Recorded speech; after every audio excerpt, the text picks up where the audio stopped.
Hello everyone, happy Friday, and welcome to tonight's Tiger Sports live stream network broadcast on the baseball diamond here at Fowler Field. It's the 10-3 Pella Dutch on the road taking on your 11-2 Grinnell Tigers in this varsity doubleheader. Hello everyone, I'm Blake Walker, Dan Walker doing the camera and everything else with me here. We got a fun conference matchup here to end your work week. This is one of the top games that we're seeing so far this young season.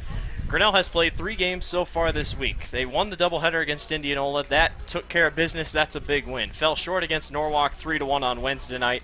They get Pella here, so they're getting the top of the Little Hawkeye Conference. If you can get 2 tonight, it's a big, big step in the right direction. As for the Dutch, they're playing 7 games in almost 5 days, almost. You got Oskaloosa, or you got South Tama. They won on Tuesday night 4-0. Beat Oski in a doubleheader on Monday night.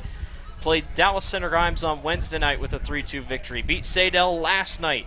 They've played literally all week. Their pitching will be a possibility of being thinned out tonight. All the chips are in favor for Grinnell, and they could use a big doubleheader win tonight. Should we run through our commercials before we get back for our pregame, or do you got anything to say while we get going? Sure, let's go through our commercials and we'll get right back.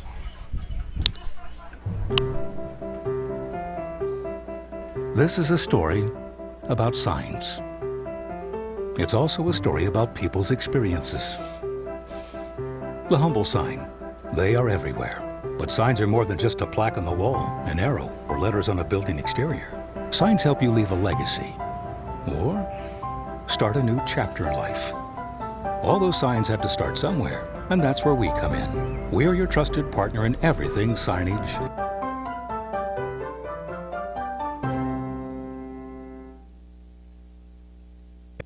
Tomorrow. Some fear the uncertainty it brings. Some trust the promise it holds.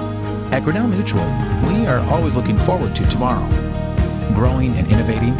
So even if the plans you have for the future aren't the same as the plans the future holds for you, you can be ready. Because we'll be ready, like we have been for over 100 years. Trust in that. Trust in tomorrow. Talk to a Grinnell Mutual agent today. The engine makes the power. The transmission sends it to the drive shaft. The drive shaft turns the gears. The gears turn the axles. The axles turn the wheels. Together it's the powertrain. And only at West Finch Auto Plaza, every bit of it has a 100% warranty. Forever. No parts, no labor, no deductible. You can't buy it. It comes with the car whether you want it or not. Only at West Finch Auto Plaza, where you always get a great deal and a great deal more. Hey there, I'm Joey Pollyi, third-generation owner of Pollyi's in Grinnell. Since 1957, we've been serving you the flavors you savor. Dine in, carry out, or pick up our frozen pizzas for a night in. Our promise to you? Everything is made from scratch, and we only use the freshest ingredients, guaranteed. Plus, get your kids signed up for our Pags Pals program to get free pizza and shirts. Visit pollyi'sgrinnellia.com or ask your server how to sign up. See you soon at Pollyi's Pizza Grinnell on 5th Ave between Main and Broad Street. There are a lot of great reasons to make Medicap Pharmacy in Grinnell your pharmacy. Hi, this is Jennifer Stallman, and if you are like me, you have a busy schedule. So why wait around to get a prescription filled? At Medicap Pharmacy, we can call or text you when your prescriptions are ready. It's a free service that is available on request for any of our customers. Of course, we also have a convenient drive-through, free weekday deliveries, and free mail-outs as well. Just another great reason to make Medicap Pharmacy your pharmacy on Highway 6 West, Grinnell. Grasshoppers, turtles, polar bears, and chunky monkeys? The Dairy Barn, located at 1810 6th Avenue in Grinnell, is not your typical barnyard. Stop by before or after the big ball game to pick up your favorite ice cream or flavor of the day yogurt. They also have a full line of delicious foods, including tenderloins, pulled pork sandwiches, popular chicken wraps, and much, much more. Don't have time to stop at the barn? Catch them on the move at some of the favorite events around Grinnell, or give us a call and try out our catering. And don't forget to check out www.dairybarngrinnell.com to order online or the Chow Now app. Remember, I scream, you scream, we all scream for Dairy Barn. The Tiger Sports live stream network is brought to you by ASI Signs, Grinnell Mutual, West Finch Auto Plaza, Pollyi's Pizza, Medicap Pharmacy, Dairy Barn, and our last one is our inning sponsor, and that is Brent Nickel State Farm Insurance right here in Grinnell, Iowa.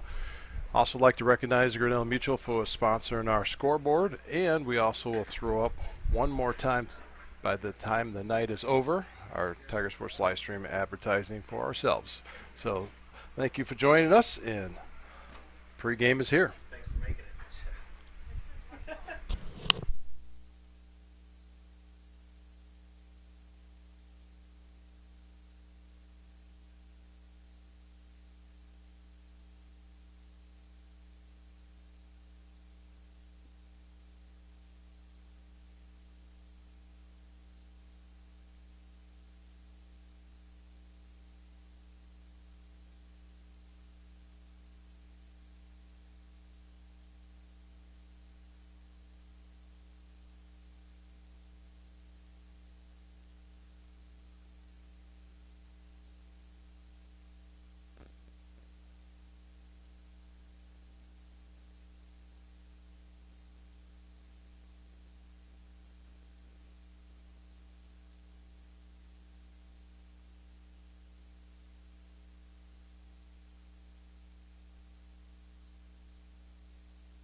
Hawkeye doubleheader features the visiting Pella and your Grinnell Tigers. Let's meet the starting lineups for tonight's contest. First for the Dutch, leading off the shortstop, number 3, Cole Hillman. Batting second, the catcher, number 7, Nick DeYoung. Batting third, the third baseman, number 12, Jason Knox. Batting fourth, the second baseman, number 22, Keaton Henson. Batting fifth, the pitcher, number 10, Ryan Mace. Batting sixth, the right fielder, number 6, Mason Whitmer. Batting seventh, the designated hitter, number 20, Josh Miller. He will be batting for the left fielder, number 14, Tate Wiesner. Batting eighth, the first baseman, number 9, Keaton Medina. And batting ninth, the center fielder, number 4, Aiden Pollock. Pella is led by head coach Jesse Jablonski.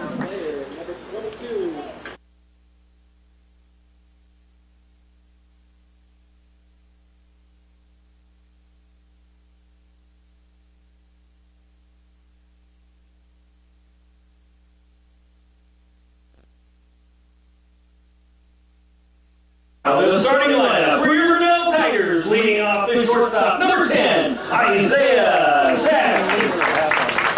Batting second to the second baseman, number 6, Alex Smith. Batting third to the third baseman, number 7, Colin Gibson. Batting fourth to the catcher, number 5, Cole Johnson. Batting fifth, the designated hitter, number 8, Will Toby. He'll be batting for the center fielder, number 22, Dallas Souser. Batting sixth, the pitcher, number 12, Owen Kaufman. Batting seventh, the first baseman, number 1, Brady Stewart.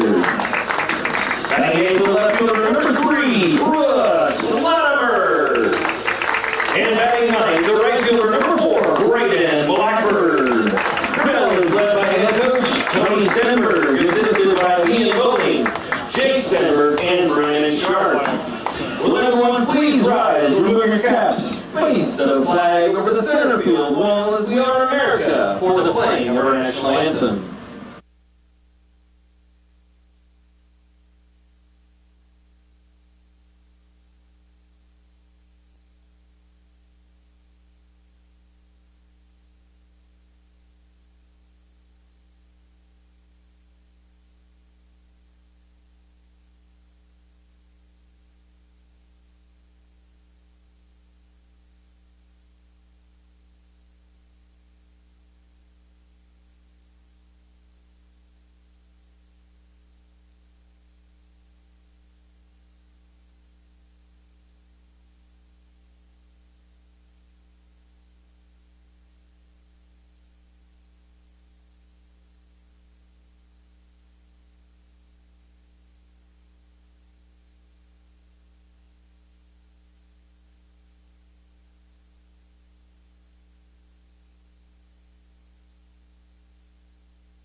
It's the Dutch of Pella taking on the Tigers of Grinnell.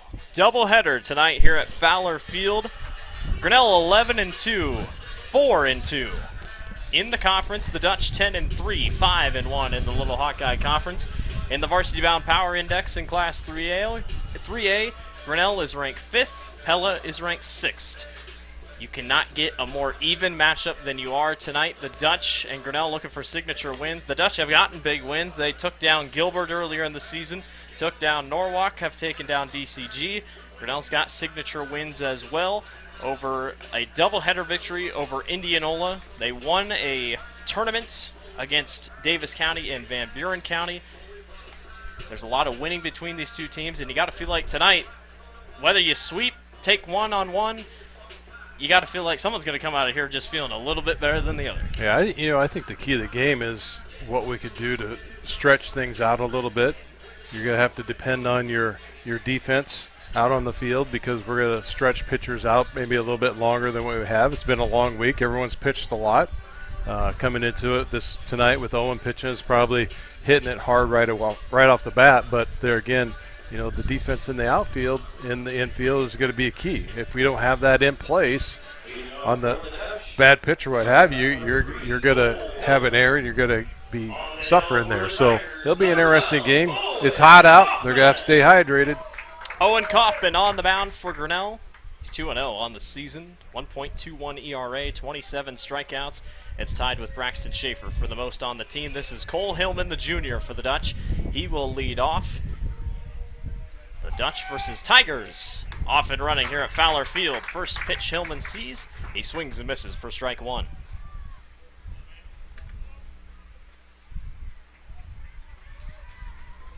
Pella since 2009 leads the series 20-11. Grinnell won the last meeting 5-2 back on July 1st of last year in a doubleheader. They split. Pella won 3-2, Grinnell won 5-2. The Dutch took the series 2-1 last season, but in 2018 to 2019, Grinnell didn't lose a single game to the Dutch. They won 4 straight as that one's cracked foul down the right field line onto the softball diamond. Made her all the way to center field. I was going to say. Grinnell softball also taking on the Dutch in a doubleheader. We'll try to keep everyone updated as the evening goes on. It's no balls and 2 strikes to Hillman. High pitch upstairs, didn't have a break on it. It's ball 1. Pella has played almost every single night this week. Pretty much, yes, has played every single night this week. As Hillman sends it to left field, and it will not drop. Just past Isaiah Seck. Hillman is down for a single, and the Dutch are on base to start.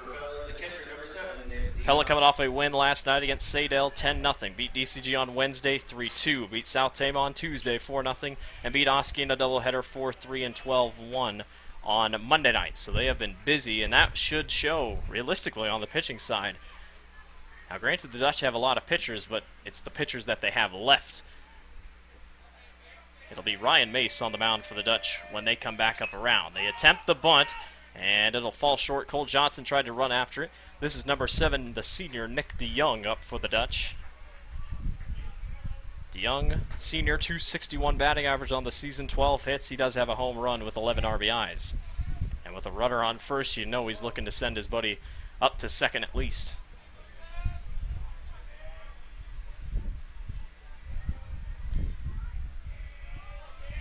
0-1 by Kaufman. Outside for ball 2. Ball 1, excuse me. Third base coach is way out there. Kaufman's played in 4 games, started in 3 of them. He does have 1 save, and he's pitched only 17 innings. Only given up 10 hits, 11 now. Another bunt attempt, not going to work, falls in there for strike 2.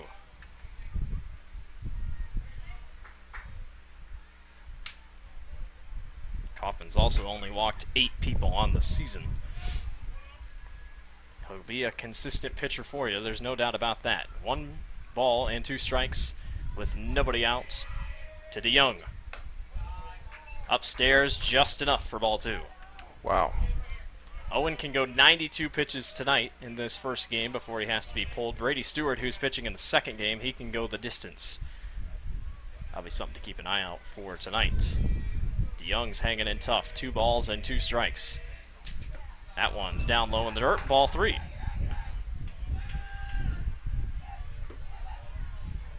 The Dutch didn't start so hot. 1-2 to start the season. Back-to-back losses, Carlisle and to Eddyville, Blakesburg, before they rattled off wins against Knoxville and Gilbert. They've slowly started to figure it out here as the season's gone on. 3-2, swung and a miss. Strike 3. They try to tag the runner, Hillman, at first. He slides back in time, and 1 out is down. And here's the top man for the Dutch this season, Jason Knox, on the hitting and pitching side. Luckily, Grinnell won't have to see him pitch tonight, but a .419 batting average, 18 hits, 10 RBIs, and 1 home run. He's also walked 9 times.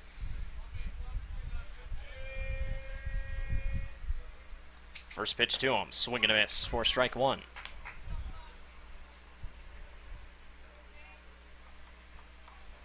Interesting fact about Hillman, who's up on first, he has walked 18 times this year. Far and above, more than the second place person. No balls and 1 strike. They try to tag the runner on first, and Hillman jumps right back on the bag. And Kaufman will settle back in.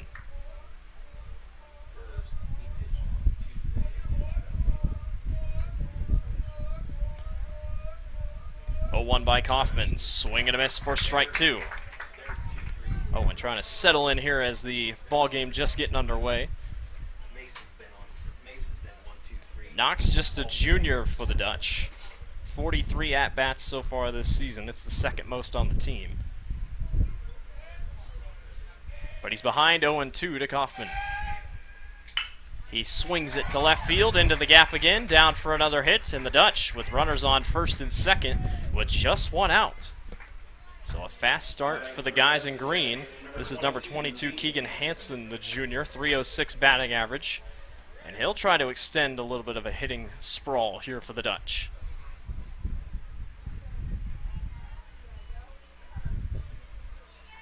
They've both gone to about the same exact spot, right there to left field, and just enough over Isaiah Seck's head. He's over at shortstop. First pitch by Kaufman just misses the zone for ball 1.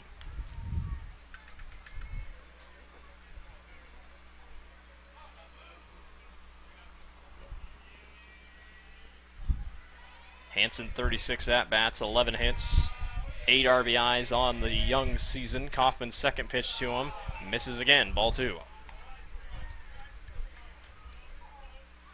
Grinnell in their all-whites, Pella in their green tops, gray bottoms. And Pella most likely will change for that second game. Grinnell, I believe, will stay in all-whites. 2-0. That one pop foul down right and out of the ballpark. Stays within the limits of the softball diamond, though.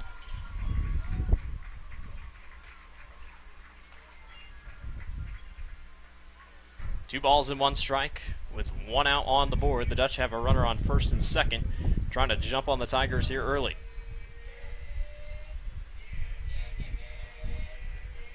Two-1 by Kaufman. That one pop foul again. I feel like the softball field might have a lot of baseballs on the... A lot of visitors. Yeah, a lot of visitors tonight on the softball diamond. See if Kaufman can grab that big second out here. 2 balls and 2 strikes. Runners ready to go if need be.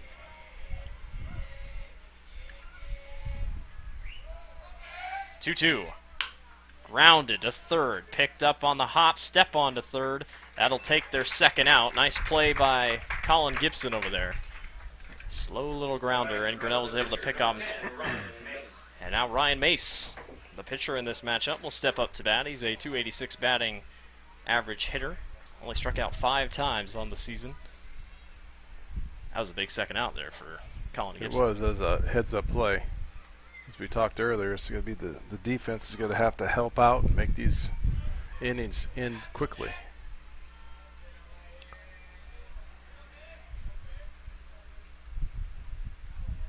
First pitch to Mace. Just catches the zone for strike 1. Yeah, nice little drop to it. Had a good break on it, that's for sure.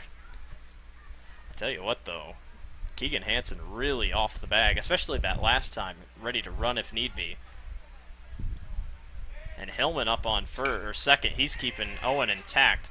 Dallas Salzer, the center fielder, comes up underneath of it, makes the grab and retires the side. We're headed bottom one. We're not at 0-0.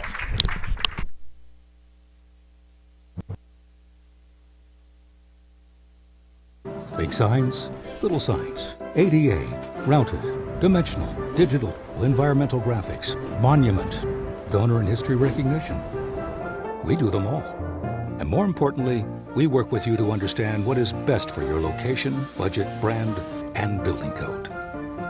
You don't need to be an expert in design, wayfinding, zoning, materials, installation, or ADA compliance. We'll be your trusted partner throughout. Because signs do more than point the way. They help the world make sense.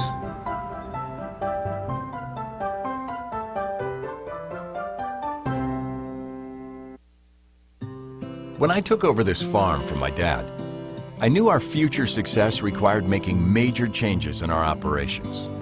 That meant adding acreage, more and bigger equipment, investing in powerful technology, hiring employees. We even started a seed business. Fortunately, working together with Grinnell Mutual and my local mutual insurance company, my agent was able to cover everything, giving us more trust in tomorrow.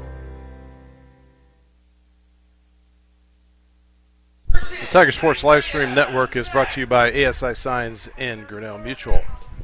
Isaiah Seck, the first one up to bat for Grinnell. Ryan Mace, the senior, number 10, is on the mound for the Dutch. He's 1 for 1 on the season, 1-1 on the season.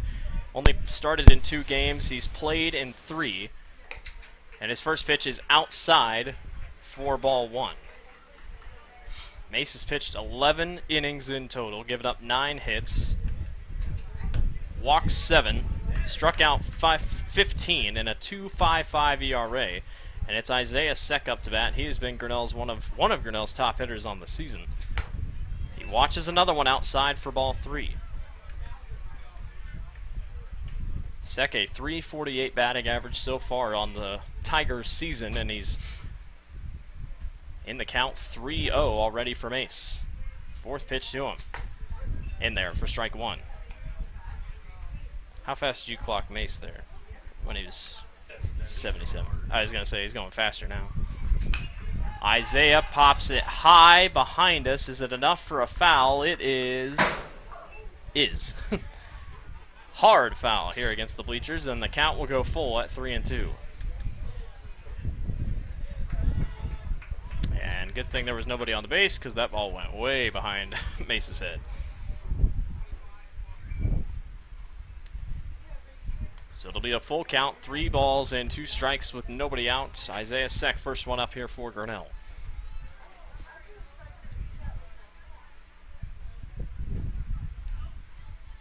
Outside, ball 4. Isaiah Seck takes his base, and this is Alex Smith up to bat for Grinnell. Alex has been huge so far this season in terms of the home run category. He's got 3 of Grinnell's 5. .326 batting average with 14 hits, 11 RBIs. Isaiah throws back, or gets back to first base. He's safe. Isaiah's fast, but if he's caught sleeping, might be in trouble. He'll keep Mace on his toes here. He'll try to throw back. Safe again. He's really close, though.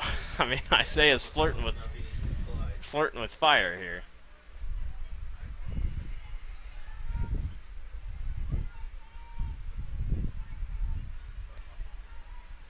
Mace, first pitch to Smith, tries to lay down the bunt. It was a strong bunt right down the right field line, not enough for a foul.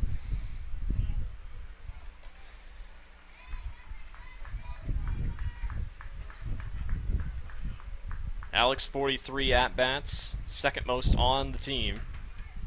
Played and started in all 13 games for the Tigers so far this season. He's only struck out 7 times. Throw back to first, not in time. Mace seems flustered with Isaiah Seck early. Already 4 times he's thrown back to first.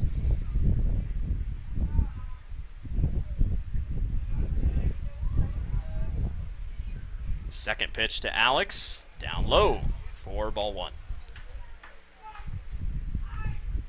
Well, you talk about Owen had pressure pitches there in the first half inning. It looks like Mace is getting the same exact treatment right back to him, having to worry about Isaiah up on first base. 1-1 to Alex upstairs for ball 2. First game of this doubleheader tonight. We our opening pitch was probably at 5:30, probably right on the dot. Second one will fall about 20-25 minutes after this one. And on the softball side, I have no idea what the score is, but Grinnell does have a runner on base. That's all I can see. Smith swings and misses for strike 2. Mace got him swinging out there. Looked like the slider went right to the corner. 2 balls and 2 strikes. Mace throws back. Not in time.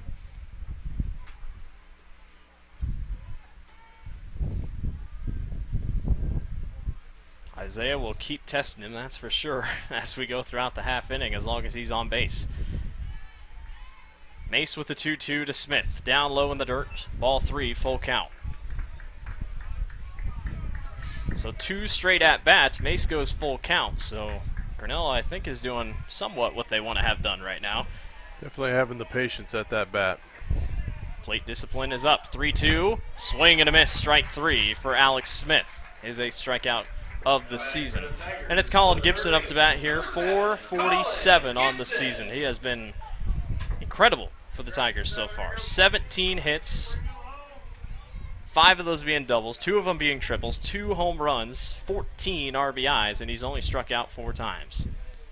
Isaiah still stays on first. First pitch to Colin.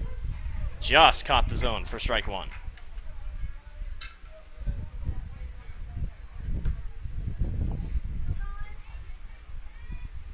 Colin with the ability to really spray it all over the field. He can go right, center, left. A lot of versatility for the Tiger offense. Second pitch to him, catches the zone again. Mace is finding his point. No balls and 2 strikes.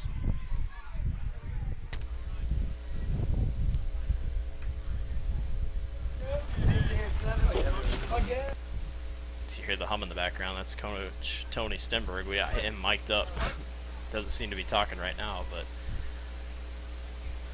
0-2 outside for ball 1.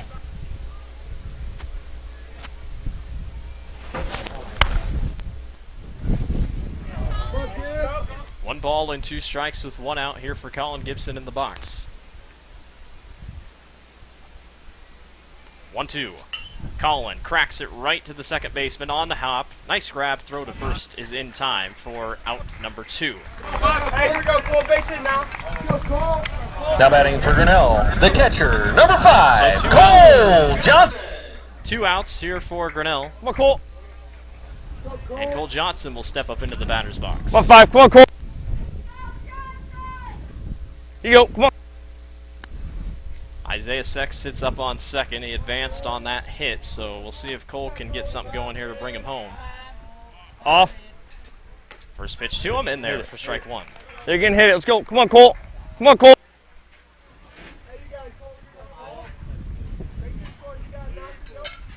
Mace definitely probably going just a few more pitches than he would like here in the first inning, but he's only given up a walk, and that's it. Battle, 2 strikes, see him both.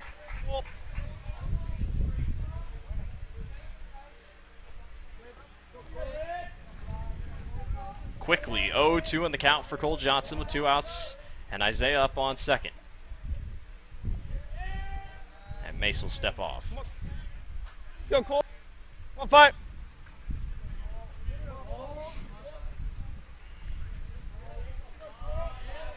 Off. 0-2. Johnson fouls it back. Come on, Cole. Come on, Cole. As you can see, Stenberg doesn't say much over there on the base side, but he'll encourage his players. Count back 0-2 for Cole Johnson. Johnson chops it short. Third baseman comes up, throw to first, and it goes wide. Isaiah Seck turns on it from third. Get there! And he will score. 1-0 Grinnell leads. Cole Johnson got all the way to second. and that throw was just a little too low. It bounced off the bag, and Grinnell has a 1-0 lead over the Dutch. Yeah, you know, that third baseman kind of staggered with it, and I don't know if he just fell out of his hand a little bit, but that was all it took to give a bad throw over to first base. Will Doty steps into the batter's box with Cole Johnson now up on second. So an error by the Dutch gives Grinnell their lead to start. Doty fouls it right back. Good job, Doty. We'll turn stem there off for now, but we'll bring it back here as the game goes on when it comes to meetings or whatever. Take the graphic off there, I guess, as well. We have two of them solely because when we have Mike Doty there, it usually, what do we put? It says mic'd up with Tony Stenberg, and on the other one, that's our other one, just live stream mic'd up. But it's a nice feature we added last season. I think it's pretty fun to listen to what they're saying. 0-2 to Doty. He slams it right back to center field. Johnson turns on his high horse. It is going to be safe at home. RBI double for Will Doty. Grinnell leads 2-0 over Pella. That's definitely a great start for the Tigers. Doty got aggressive, turning on it, going right to first or second base. But Grinnell was with 2 outs. I thought we were going to be out of this inning. And immediately Grinnell's up 2-0.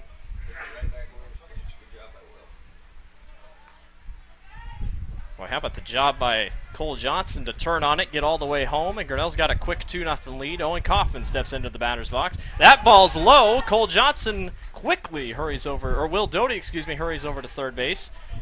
And just like that, Grinnell has a runner on third with 2 outs.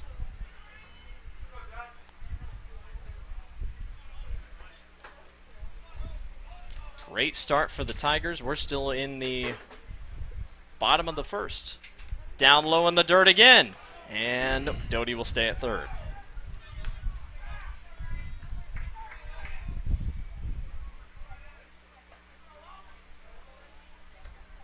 Last time Kaufman was up to bat, he was the last batter against Norwalk. Struck out on the very last out. Let's try for redemption here. 2-0 to him. Just caught the zone for strike one. You talk about errors in games like this. Granted, Grinnell got a score off that, but Kaufman swings and misses for strike 2. Went to the full field. I had a feeling about that one. Tell you what, Doty was pretty excited there when he had that hit. Mace's 2-2 pitch to Kaufman. Swing and a miss for strike 3. Mace gets out of the inning, but without giving up 2. Grinnell leads 2-0 over the Pella Dutch. The engine makes the power. The transmission sends it to the drive shaft. The drive shaft turns the gears. The gears turn the axles. The axles turn the wheels. Together it's the powertrain. And only at West Finch Auto Plaza, every bit of it has a 100% warranty. Forever. No parts, no labor, no deductible. You can't buy it. It comes with the car whether you want it or not. Only at West Finch Auto Plaza, where you always get a great deal and a great deal more. Hey there, I'm Joey Pollei, third-generation owner of Polley's in Grinnell. Since 1957, we've been serving you the flavors you savor. Dine in, carry out, or pick up our frozen pizzas for a night in. Our promise to you? Everything is made from scratch, and we only use the freshest ingredients, guaranteed. Plus, get your kids signed up for our Pags Pals program to get free pizza and shirts. Visit polleisgrinnellia.com or ask your server how to sign up. See you soon at Polley's Pizza Grinnell on 5th Ave between Main and Broad Street. The Tiger Sports Livestream Network is brought to you by West Finch Auto Plaza and Polley's Pizza. And this change of the inning is brought to you by Brent Nickel State Farm. Grinnell puts up 2, 1 on an error, 1 on a hit. They're up 2-0 over the Pella Dutch here heading into the second inning. Top of the second. Owen Kaufman back on the mound. Both pitchers probably went longer than they would have hoped for in that first inning, but we'll play on, hope to get through it. And it will be number 6, Mason Whitmer, the senior, up to bat for the Dutch. And Whitmer, most likely, we believe, will be the pitcher in game number 2. Whitmer on the year, .333 batting average, so not bad at all. 9 hits, all of them are singles, and he does have 1 RBI, 1 sacrifice. And he's been walked 3 times, only struck out twice. Consistent batter. First pitch he sees, he cracks to left field, and once again the Dutch go right to the same exact spot. And they're down for a single. Josh Miller now steps up into the batter's box. Josh, a .300 batting average hitter.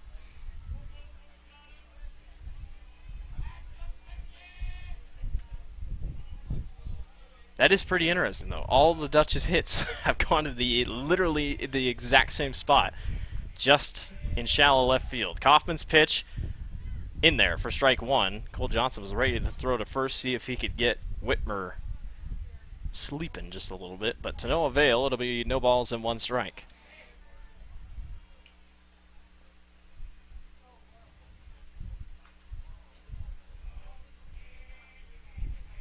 Oh, 1. Good pitch, just not enough break on it. Ball 1. I really wish we could see the scoreboard from the softball game, but maybe 1-0. I don't know. We'll check when we have a break. 1-1 to Miller. Good stop by Cole Johnson. Ball 2.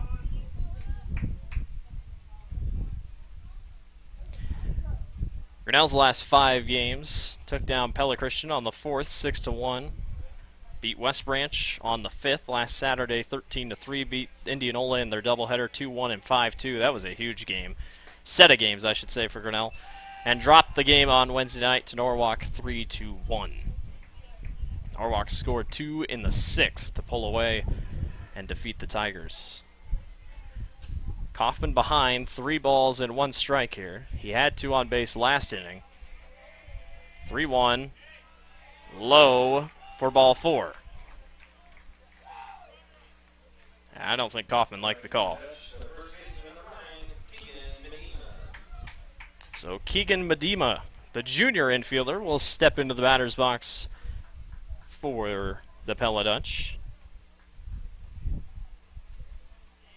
Keegan, a .200 hitter on the season. He struck out just 6 times, 5 RBIs, and with the runner on first and second, nobody out, the Dutch are in better position now than they were last inning.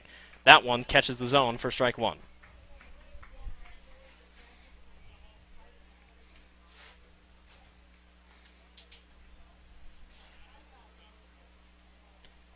Medema, just a junior for the Dutch. 4 hits, 2 of them singles, 2 of them doubles. He's a consistent guy.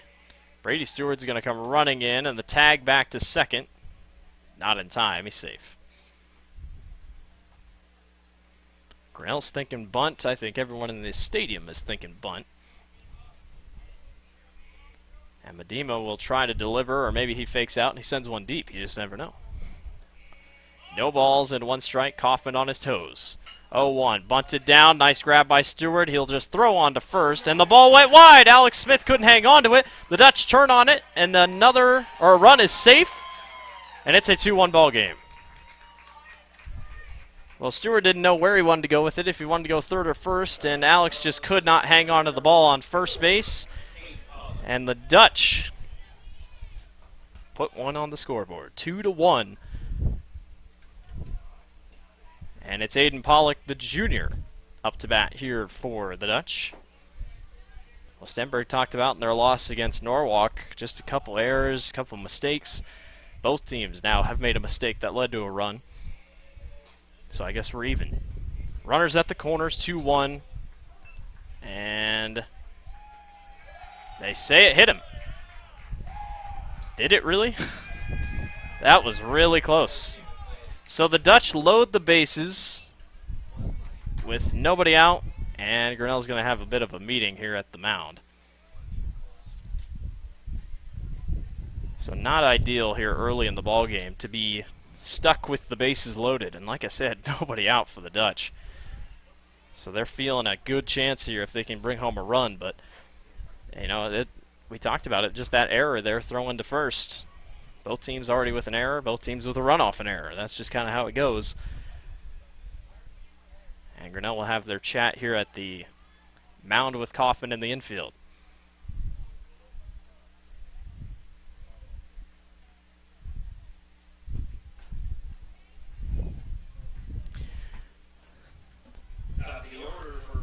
Meeting breaks it up. And Cole Johnson will come back here behind home plate and reset with Kaufman on the mound. And the Dutch with a huge chance to possibly tie or extend, take the lead. So bases loaded for Pella.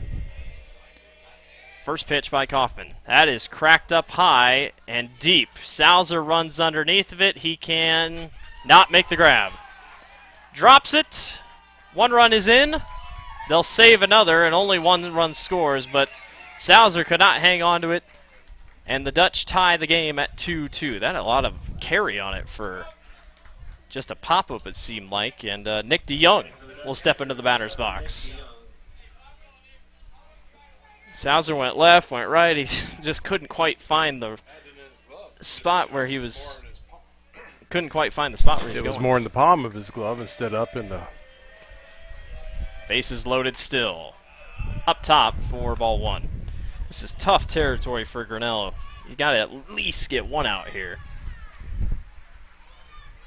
But the Dutch are making it pretty hard. They're really hitting the ball well tonight. Already 3 hits. 1-1, or 1-0, I should say, down the dirt for 2-0.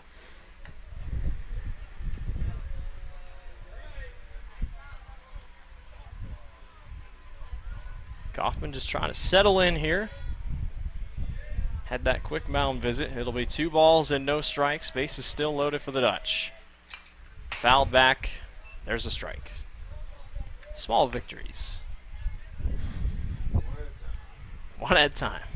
That's all you need.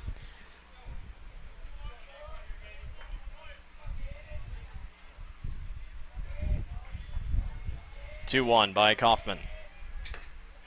Just misses. Ball 3. I swear he's just missing.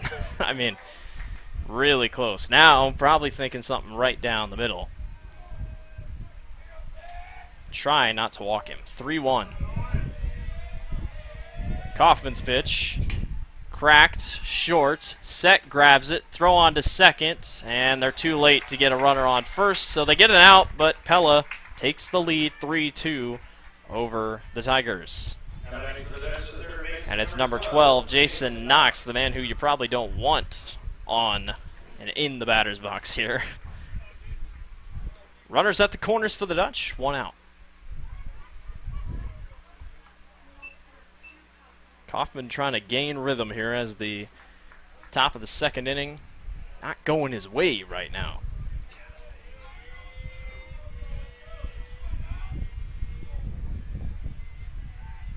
Kaufman's first pitch to Knox.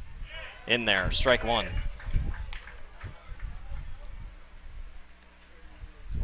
Well, moments like these, it'll test an offense, test a defense. Still a lot of game left. That's a good thing for Grinnell. You're able to get 2 in there in that first inning. Got to get out of this one.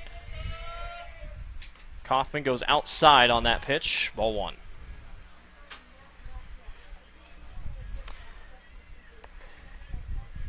Well, temperature here, it is hot, but it cooled off just a little bit because we had that cold front. It got really windy around noon today.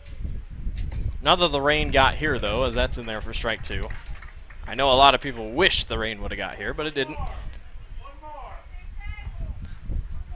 But it's not as humid as it was, say, yesterday. 1 ball and 2 strikes. Kaufman headed to Knox. Might be a bunt. Runner goes in the dirt. Ball goes wide. The runner will come home, and the Dutch take a 4-2 lead over the Tigers.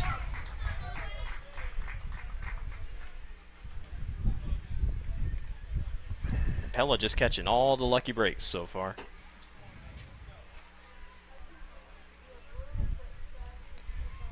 Two balls and 2 strikes with 1 out. The runner sits up on second, so the Dutch trying to fully clear the bases here. And Knox with the big chance here in the batter's box. 2-2 by Kaufman. Upstairs, 3-2.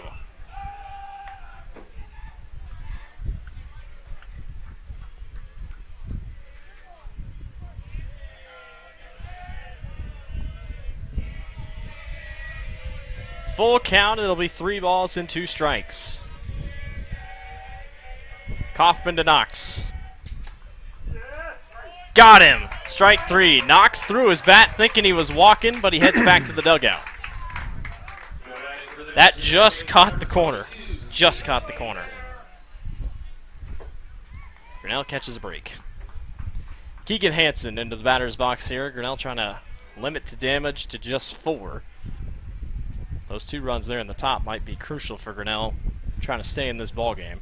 The runner still up on second, 2 outs for the Dutch. Kaufman's first pitch, cracked foul down the right field line.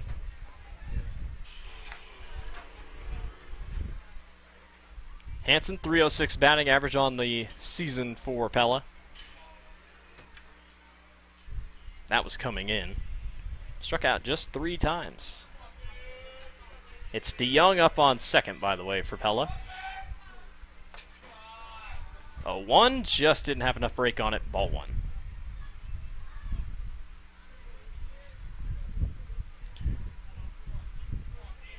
The error for Grinnell not being able to grab that first out proved to cost the Tigers here early. Second pitch by Kaufman, just a little low, ball 2. And the Dutch have been able to capitalize on that error and get a couple hits of their own.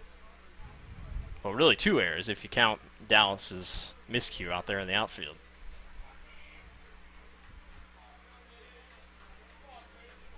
Two-1. Outside for ball 3, and Dave makes a good point that was the same exact pitch that Owen was able to strike out Knox with. So Knox is probably not very happy in the dugout.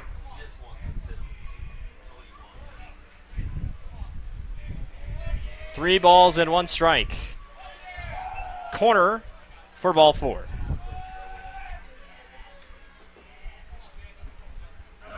And now the Dutch bring out number 10, Ryan Mace, to bat.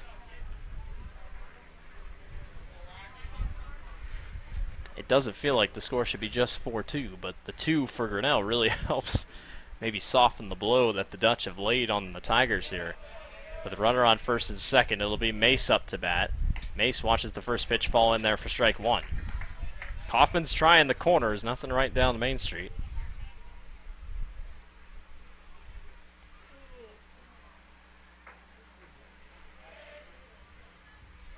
Oh, 1. Got him again, strike 2.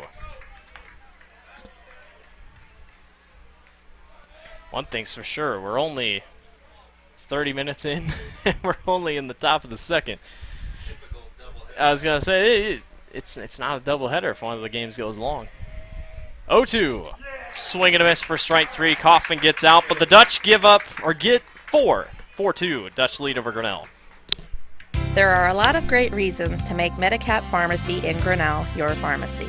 Hi, this is Jennifer Stallman, and if you are like me, you have a busy schedule. So why wait around to get a prescription filled? At Medicap Pharmacy, we can call or text you when your prescriptions are ready. It's a free service that is available on request for any of our customers. Of course, we also have a convenient drive-through, free weekday deliveries, and free mail-outs as well. Just another great reason to make Medicap Pharmacy your pharmacy on Highway 6 West, Grinnell. Grasshoppers, turtles, polar bears, and chunky monkeys? The Dairy Barn, located at 1810 6th Avenue in Grinnell, is not your typical barnyard.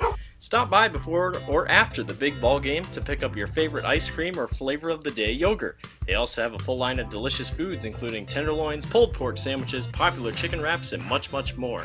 Don't have time to stop at the barn? Catch them on the move at some of the favorite events around Grinnell, or give us a call and try out our catering. And don't forget to check out www.dairybarngrinnell.com to order online or the Chow Now app. Remember, I scream, you scream, we all scream for Dairy Barn. The Tiger Sports Livestream Network is brought to you by Medicap Pharmacy and the Dairy Barn, which I see the Dairy Barn is extending summer hours till 10 o'clock at night on Fridays and Saturdays. Did they say it's because of people coming in or the heat? I thought it was because of the heat. So many people were coming so late at night because they didn't want to come out in the hot weather, so they were like, let's just extend it a little bit. Oh, ice cream. We all scream for ice cream. Come on. Ryan Mace still on the mound for the Dutch. I say still like he'd be gone. I mean, we've only gone 1.5 innings, but we're already over 30 minutes old. The Dutch put up 4 in that last half inning, Grinnell put up 2 in the first inning, and Brady Stewart will lead off for Grinnell, as the Tigers will try to claw back and either tie or take the lead against Mace and the Dutch. First pitch to him, Stewart skies it to right field and foul. And it lands on the softball field. And I don't think any player sees it. Nope, Pella girl sees it and she'll throw it back over. Second pitch, and there for strike 2. That was pretty low. Brooks Latimer on deck for Grinnell. Stewart, a .294 hitter on the season. And he tried to swing, and it's an out because he tagged it. Stewart went swinging for something that probably wasn't there.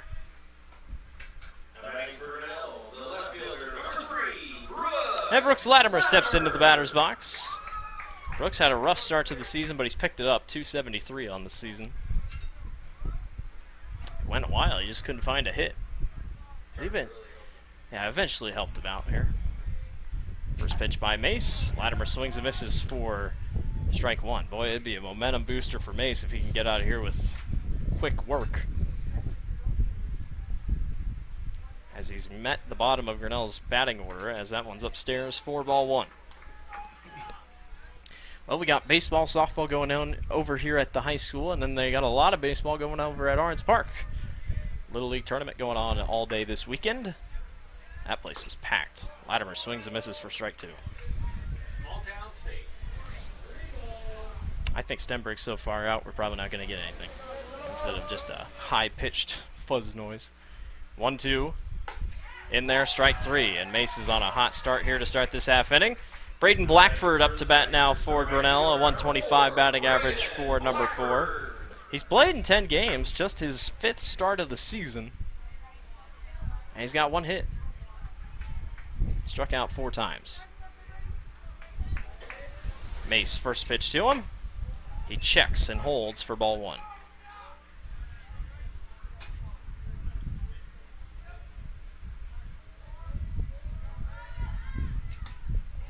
Second pitch to him. In there for strike 1.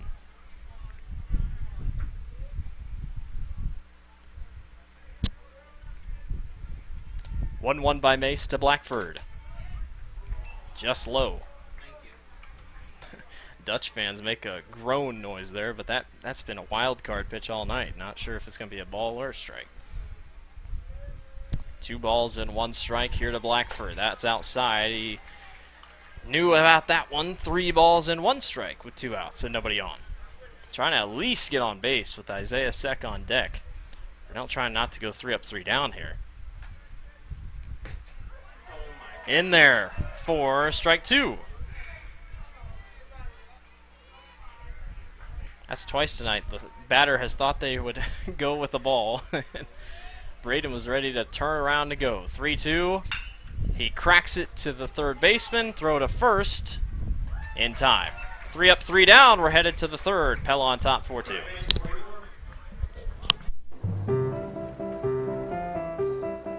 This is a story about signs. It's also a story about people's experiences. The humble sign. They are everywhere. But signs are more than just a plaque on the wall, an arrow, or letters on a building exterior. Signs help you leave a legacy or start a new chapter in life. All those signs have to start somewhere, and that's where we come in. We're your trusted partner in everything signage.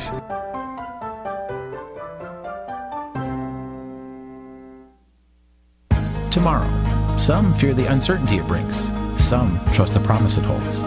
At Grinnell Mutual, we are always looking forward to tomorrow, growing and innovating. So even if the plans you have for the future aren't the same as the plans the future holds for you, you can be ready. Because we'll be ready, like we have been for over 100 years. Trust in that. Trust in tomorrow. Talk to a Grinnell Mutual agent today. The Tiger Sports Livestream Network is brought to you by ASI Signs and Grinnell Mutual. We're headed to the third. The Dutch on top after going 3 up, 3 down against Grinnell on that bottom half of the second inning. It's Whitmer up to bat for the Dutch. Owen Kaufman still on the mound. As we found out through the half or through the inning break, Kaufman's already at 50 pitches. He can only go to 92. First pitch to Whitmer. Whitmer sends it to Alex Smith. He catches on the hop, throw to first in time. And there's a play that'll make you feel just a little bit better in time for out number 1. And it's Josh Miller. Three of those right in a row. Yeah, I was going to say, and let's go 3 up, 3 down again. Josh Miller now up to bat. Yeah, let's do 1 pitch, 2 pitch, 3 pitch. Let's do it. Josh Miller up to bat now for the Dutch. That one's in there for strike 1.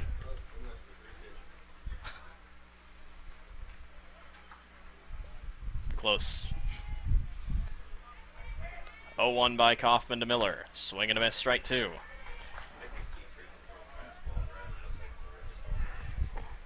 No need to get fancy. Yeah, just go for the fastball, fastball, fastball. Works for some. 0-2. Swing and a miss, strike 3. And Kaufman's confidence might be getting up just a little bit bigger. Keegan Medema up to bat for the Dutch. Grinnell's got 2 quick outs. Saves on the arm when they go that fast. If Grinnell gets a quick out here, this dugout probably going to explode. First pitch to Medema. Outside, ball 1. One thing's for sure, Stenberg and his staff, they know how to get excited. Especially when Grinnell can get big plays on defense. 1-0. That one skied to left. Cole Johnson will run underneath of it and make the grab. That retires the side.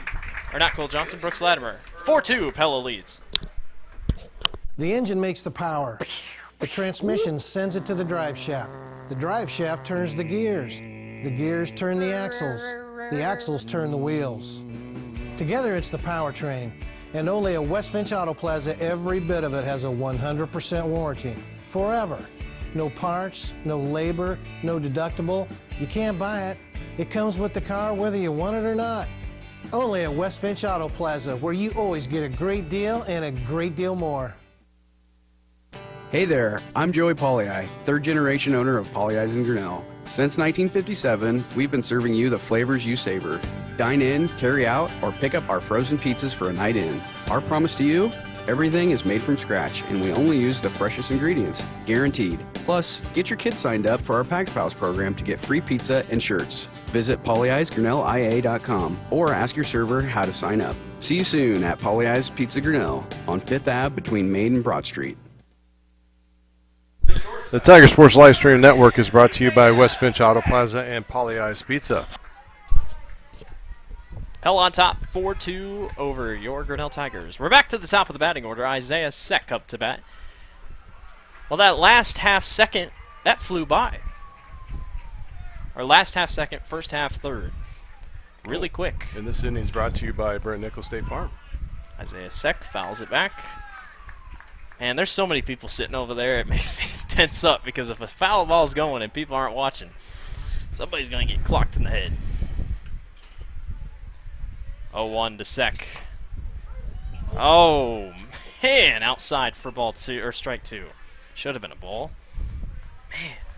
I'm confused on his lineup. If you look on that pitch cam, he is over the left shoulder.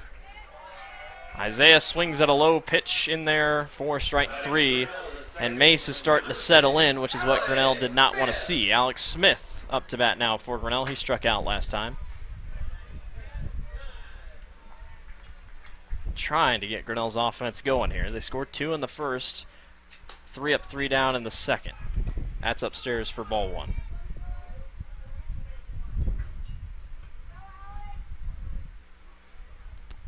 One-0 to Smith. Swing and a miss upstairs for strike 1.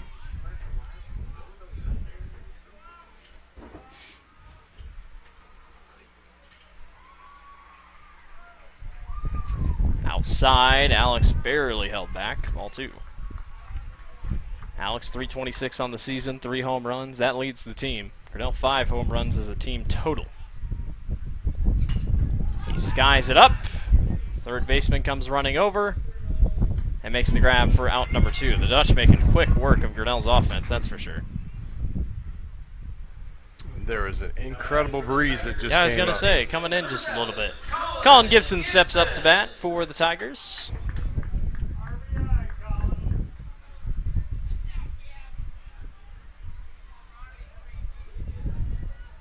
just need a hit. Collins, 17 hits coming in. He grounds it short. Grabbed by the shortstop, throw to first. Not in time, he's safe. Nice job by the first baseman to leg it out and try to do the splits and get it. That was Medema, but just not in time. And now Cole Johnson steps up to bat. He had a hit last time. So Grinnell trying to string something together. That's all the Tigers need to try to get Mace off his balance here, because Ryan is dealing right now. And it's not what Grinnell needs to see.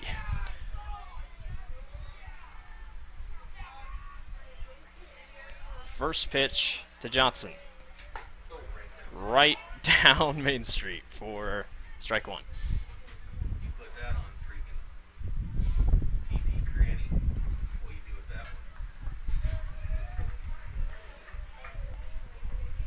No balls, one strike by Mace. That one's outside. That's ball one. I hope so. I look over on the softball field. Grinnell's got a runner up on second. Can't see the score, but that's all I see. I think they had one score, if not two. 1-1. Johnson sends it to the softball field. Heads up. Oh, and it almost did. Did it hit that lady? Yeah. Van Comperno, Miss Van Comperno? I think it hit Laura's toe. Oh, man. Watch your toes, watch your heads. 1-2 to Johnson with 2 outs and a runner on first. Johnson chops it foul. As of right now, if you're Grinnell, you just got to try to get Mace's pitch count up and see if you can keep him going. 1 ball and 2 strikes. Throw back on to first, not in time. Safe. Yeah, sometimes we can hear Stenberg, but when he's way down the line on the left side, usually can't catch him. Throw back, not in time. I think that's the 7th or 8th time Mace is thrown back to first, trying to catch Grinnell sleeping. Grinnell's been able to stay on top of it so far.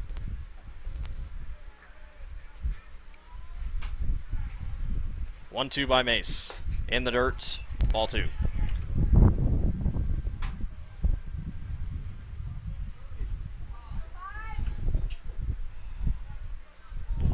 Johnson 270 on the season on the batting average category, 5 RBIs. He's walked 8 times.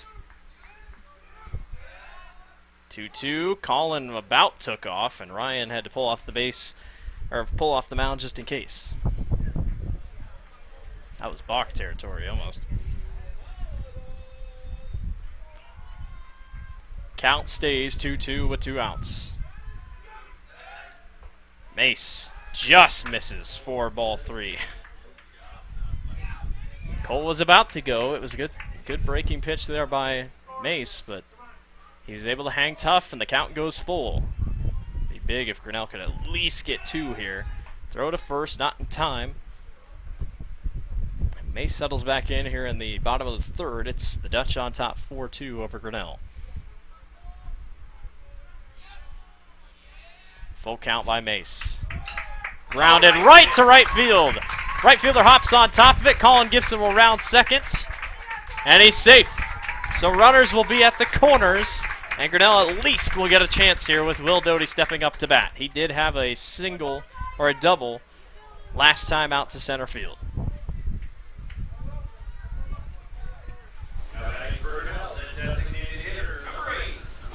And Will Doty steps up to bat for the Tigers.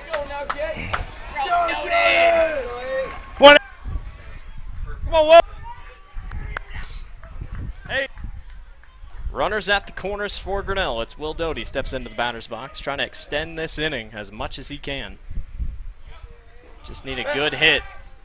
But with 2 outs, it eliminates sacrifice territory, so it's all up to Will. The ball goes free, and man, I feel like Cole might have been able to take off there, but he stays.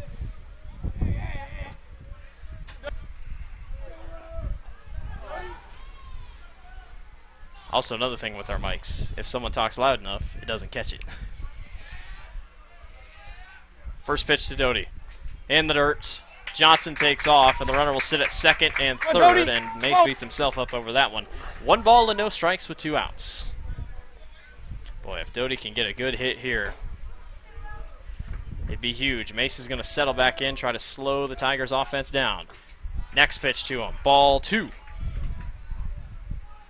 Owen Kaufman up on deck for the Tigers. 2-0 to Doty. Down low, 3-0. Well, Mace struck out Kaufman last time, so if Mace has to face Owen, I don't think he'll be too angry about it. But he'll definitely be beating himself up here. 3-0. Upstairs, ball 4. Walks him on 4 pitches. And Owen Kaufman steps up into the batter's box with the bases loaded for the Tigers. Owen, if you got a big hit in you, you probably need it right here. It'd be good. Owen struck out last time. Bases loaded for the Tigers. First pitch, fouls it back.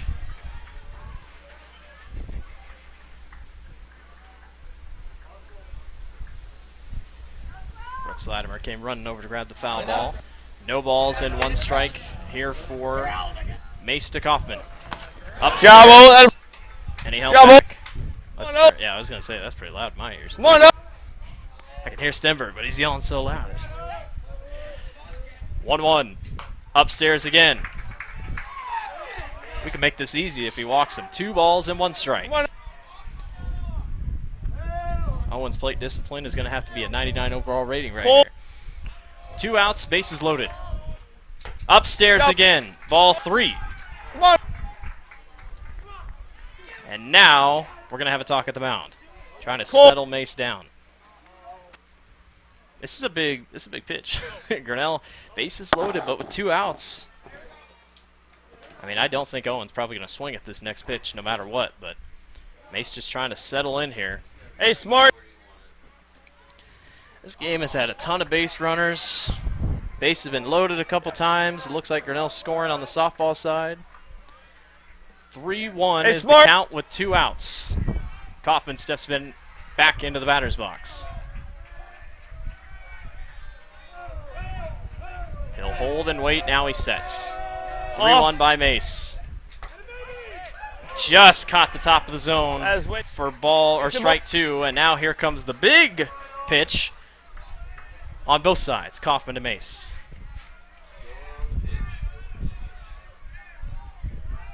Three balls, 2 strikes, bases loaded.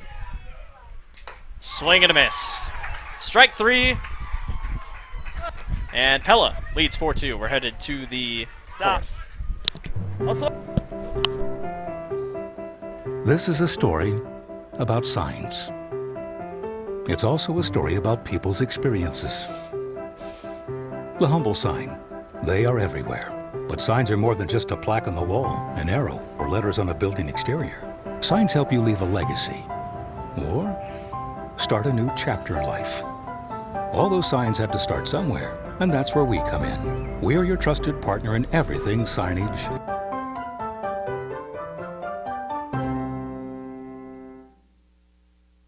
Tomorrow. Some fear the uncertainty it brings. Some trust the promise it holds. At Grinnell Mutual, we are always looking forward to tomorrow, growing and innovating. So even if the plans you have for the future aren't the same as the plans the future holds for you, you can be ready. Because we'll be ready, like we have been for over 100 years. Trust in that. Trust in tomorrow. Talk to a Grinnell Mutual agent today. The Tiger Sports Livestream Network is brought to you by ASI Signs and Grinnell Mutual. Grinnell loaded the bases in that 3rd, but could not come away with anything. The Dutch and Ryan Mace held tight, and now the Tigers got to get back to work on defense. 4-2. The Dutch lead over Grinnell, and it is number 4, Aiden Pollock, the junior, up to bat for the Dutch. Well, this game has seen its fair share of base runners. Everybody. Everybody getting on base, everything. And it's pretty crazy so far. We're only in the 4th. First pitch by Kaufman in there for strike 1.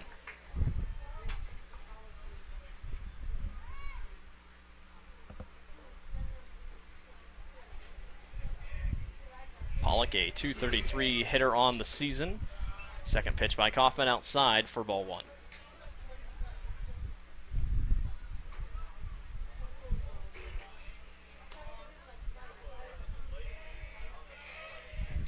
Second pitch. Got him. Strike 2.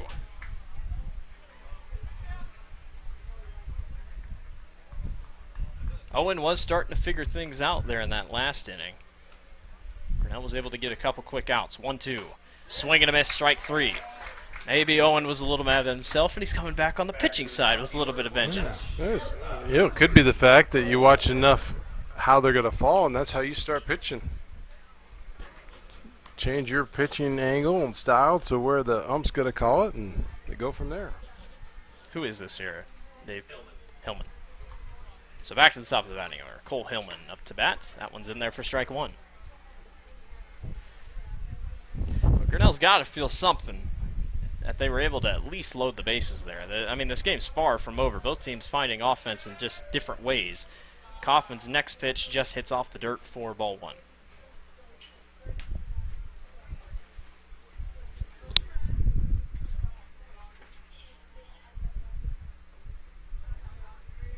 I can never tell if the breeze is coming from outside or our fan in here. Swing and a miss, strike 2. Really good crowd tonight. Both Pella and Grinnell fans. Again, a lot of people sitting along the sides, not just in the bleachers. 1-2 by Kaufman. Falls in there, just not enough. It just missed for a ball. I can tell Owen wasn't too happy with it. Count tied 2-2.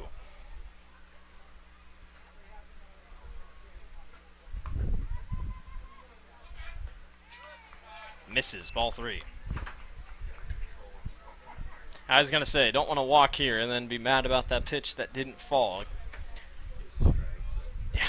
Gotta do it yourself here. 3 balls and 2 strikes with 1 outs and nobody on for the Dutch. Kaufman to Hillman. Low. Ball 4.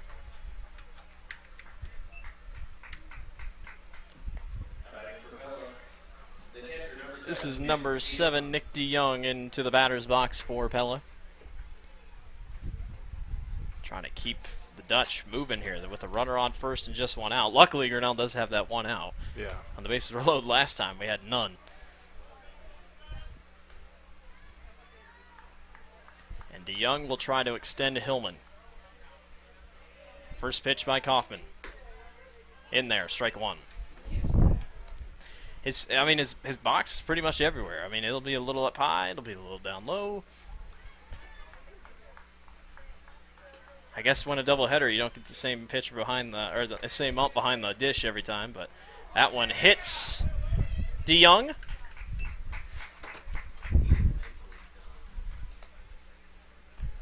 And Kaufman will hop back onto the mound.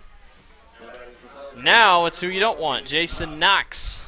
Top hitter for the Dutch, up to bat.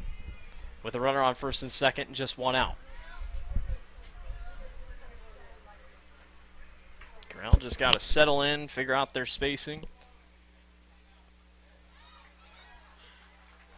First pitch by Kaufman to Knox.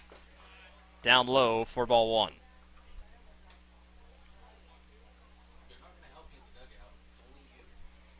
No one seems to be warming up yet in the bullpen, so Stenberg and his staff going to get Kaufman to go just a little bit longer here. His pitch count is getting up, that is for sure. 1-0. Misses for ball 2. It's close. I mean, all of it's been close, and coach is going to go out and have a chat with his starting pitcher.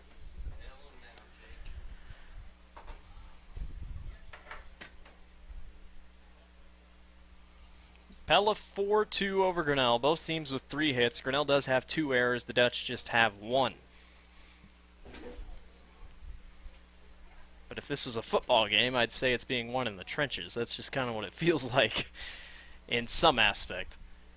It's just coach out there talking with Kaufman, and then Cole Johnson's right there, just trying to figure everything out. It's definitely a battle of the minds here. Grinnell jumped out 2-0 early over the Dutch, and then Pella was able to respond with 4 quick runs of their own.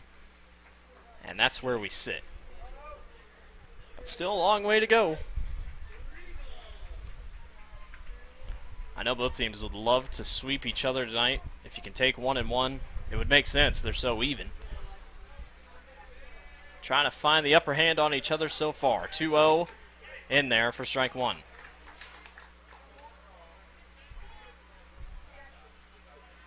Knox, .419 batting average on the season. That's the best. Of course, besides Nathan Bourne, who's batting 100. But he's only been up to bat once. 2-1. And the dirt. Ball goes underneath Cole Johnson. Runners advance to third and second with one out. Now you need the out. It's Keegan Hansen on deck, by the way, for Pella.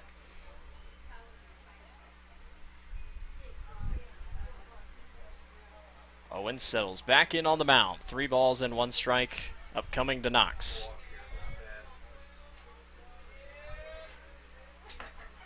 Got him. Strike 2. Second time tonight, Knox has been ready to go, headed to first. This time he didn't throw his bat, though.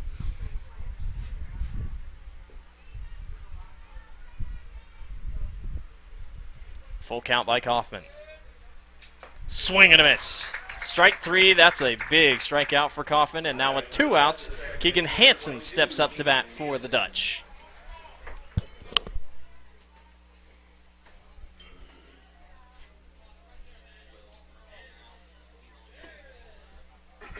Yeah, Will Doty's over there in the bullpen now for the Tigers. So with 2 outs, runner on second and third. First pitch, fouled back.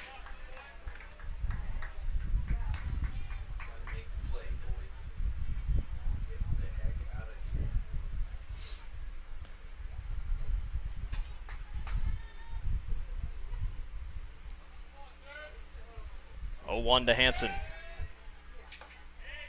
Just misses for ball 1. You could just tell Owen on the mound trying to figure out what he has to do in a certain area. Like we said, for both pitchers, the umpire's just kind of been all over the place. Just trying to find that sweet spot. 1-1, swing and foul down to the fence. I keep thinking I need to say screen, but it's not screen. What would you say is the ratio for fences and screens in high school baseball? I was gonna say it doesn't feel like a lot of screens. I know that's true. When it comes here. 1-2, and the batter stepped out, so Owen throws. Yeah, there's a couple of fields that have screens. I know Nevada, they have a screen. Yeah, Nevada's really nice. I think we go up there. Yeah, we've gone up there. Yeah, we go up there. Go up there this year. 1-2. Cracked, and that's going to bring home a run. Might bring home 2. And it will... Does it? Out!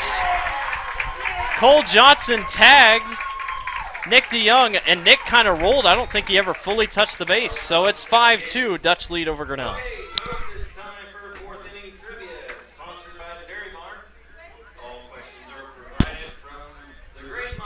The engine makes the power. The transmission sends it to the drive shaft.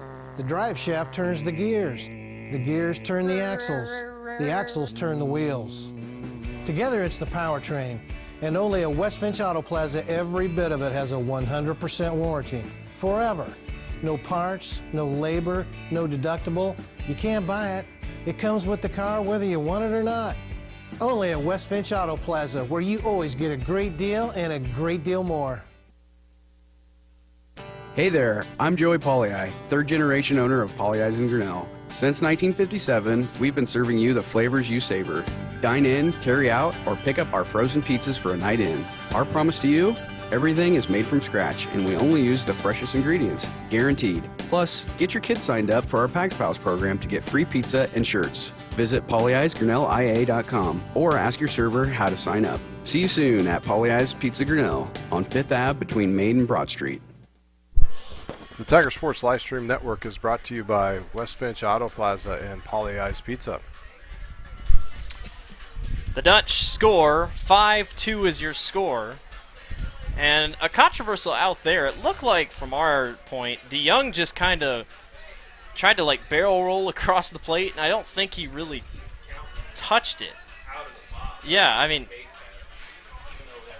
I mean, it probably should have been run. The Pella coach went and argued with it, but Yeah, Nate DeYoung came home. They called him out, but that could have been 2. So the Grinnell Tigers only hold him to 1 run there. And we'll see how it all works out and strengthens out. But Dutch have a 3-run lead. Grinnell's got some work to do.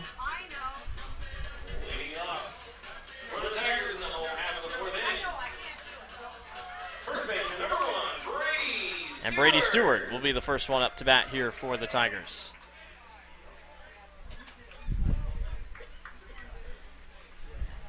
New pitcher also for the Dutch, number 14, Tate Wiesner.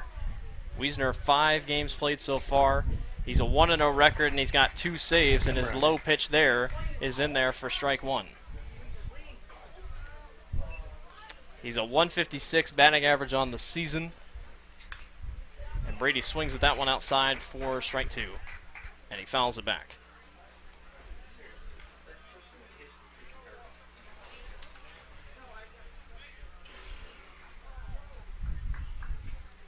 (0-2) to Stewart. And it hit him. Oh my gosh. I don't know. Well, yeah. And that, yeah, if it hits your fingers, that's... I mean, the Dutch got lucky with one that didn't even hit him earlier in the game. Brady fouls again.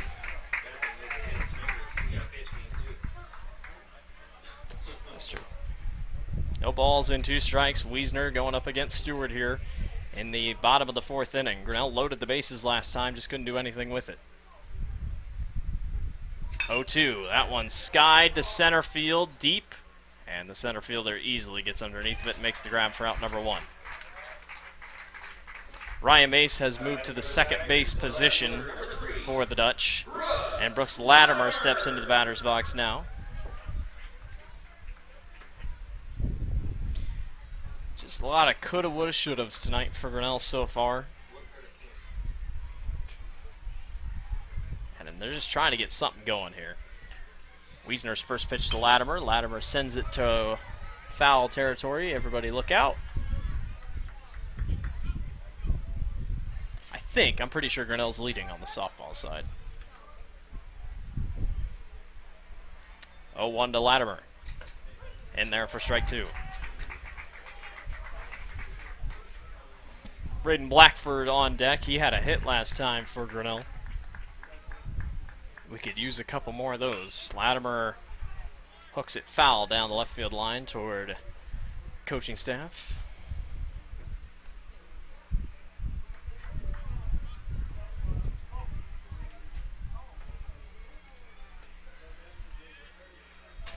(0-2). Latimer fouls it back. I mean, Grinnell's getting good contact. Just a lot of fouls, it also feels like, for the Tigers tonight. Keep fighting. Yeah, trying to stay on top. That's the only thing you can think, getting the pitch count up. 0-2. Outside, ball 1. I got scared there for a second. I was worried. Rose has an answer for you down here. Oh, maybe. That one's outside, ball 2. Did he get it? I thought it said Mike Z or something like that. 2 balls and 2 strikes. Outside, ball 3. And now Latimer's hanging in tough here.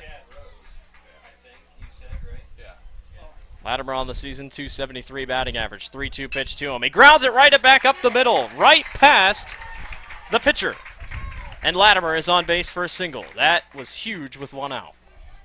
And now Braden Blackford steps into the batter's box. You got to slowly but surely chip away. We saw that Pella Christian did it to Grinnell's softball team a couple nights ago when we did that game. Grinnell trying again here. Runner on first with 1 out for Braden Blackford. First pitch to him, swing and a miss for strike 1. Wiesner just a sophomore on the season, so young talent on this Pella pitching staff. And a good pitching staff it is. Grinnell or Pella can boast about it, that's for sure. 0-1 to Blackford, outside, ball 1. Or 1-1.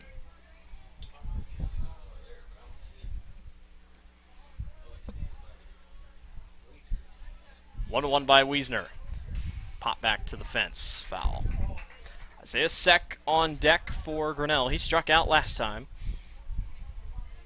But he can get you hits if you need it. So it'll be big if Blackford can get one here. He had one earlier. It'll be 1 ball and 2 strikes. Here's Wiesner. Out in the dirt. Ball 2. Count even at 2-2. Brooks was ready to take off to second if he could.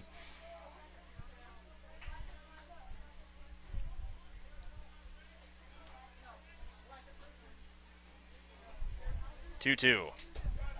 Low. Good eye by Blackford. 3-2 is the count.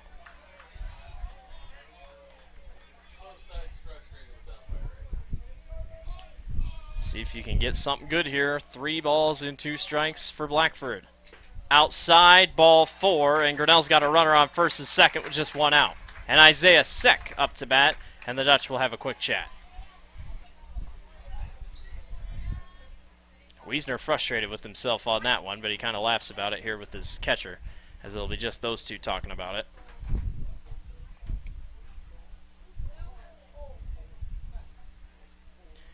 And with just 1 out, Grinnell trying to do anything they can here to get back in the ball game. You just need at least 1. We'll take 2, we'll take 3, we'll take 4. You just got to get something here. Isaiah steps in close to the dish like he always does. First pitch by Wiesner to him, outside, ball 1. Now Grinnell's dugout starts to make a little bit of noise, trying to get to Wiesner.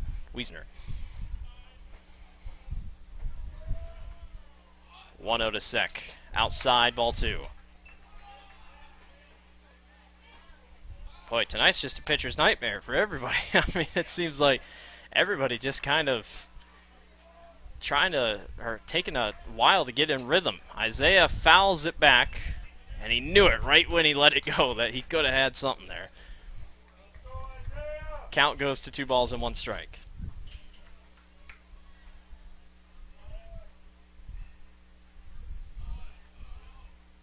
That's behind. Throw goes wide. Everybody will advance. Runners on third and second with just 1 out. And Grinnell with another chance to score if they can. Yeah, well, yeah, because I asked you. I mean, Mace was only at what? 66 pitches? And their next game isn't until the 14th against Pella Christian, so taking Mace out. Interesting move by the Dutch. 3 balls and 1 strike. Ready to go to Isaiah Seck. He cracks it to left. The shortstop hops on it. He'll throw to first. He is not in time as the ball was bobbled. RBI single for Isaiah Seck, and Grinnell brings it within 2. Still runners at the corners with Alex Smith up to bat. Grinnell has life. We know what Alex Smith can do with his home runs. Catcher goes out, makes a couple signs. Alex struck out earlier. Runners at the corners for Grinnell with still just 1 out. Wiesner's first pitch to him. Alex lines it to left. It got past the third baseman. It's fair. 1 run is in. Isaiah stops. Maybe could have gone home. They waited, but it's a RBI double for Smith, and it's 5-4. That was going to be close. I think Smith maybe could have got home. But Colin Gibson with just 1 out steps up to bat. And we know what Colin can do in the batter's box. Grinnell trying to go after the lead. And now Pella will take a break. Wiesner came in. He was off to a good start, but has slowly but surely given up a couple, and Grinnell is within 1 run. This game's insane. What are we doing here? This is just game 1. We appreciate everyone for watching, whether you're a Pella fan or a Grinnell fan. If you're just a baseball fan, you're really loving this game. This is pretty good. But a runner will sit on second and third with just 1 out. That was perfect down the left field line. That might have been, like, that had to be just barely on the chalk. Well, or did third baseman hit it with his glove, and that's what called it fair? I don't know. It was just really close. We were just trying. We just didn't know. It was so close. And now Colin Gibson up to bat. Grinnell with 5 hits. Both teams with 2 errors, so they'll have nightmares about that tonight. Unfortunately, the cameraman hit the wrong screen, so we had a black screen on TV. First pitch, Gibson waited on it for strike 1. Were we black screen the whole thing? Just a part of it. The best part. Oh my gosh.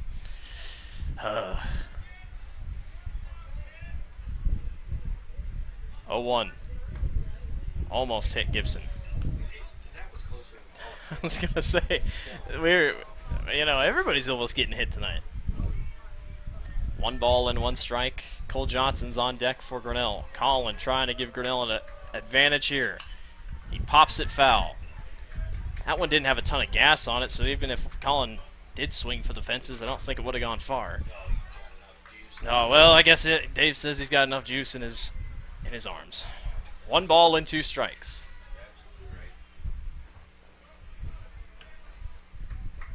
Here's Wiesner. Checked it upstairs for ball 2. You can't get it closer than that.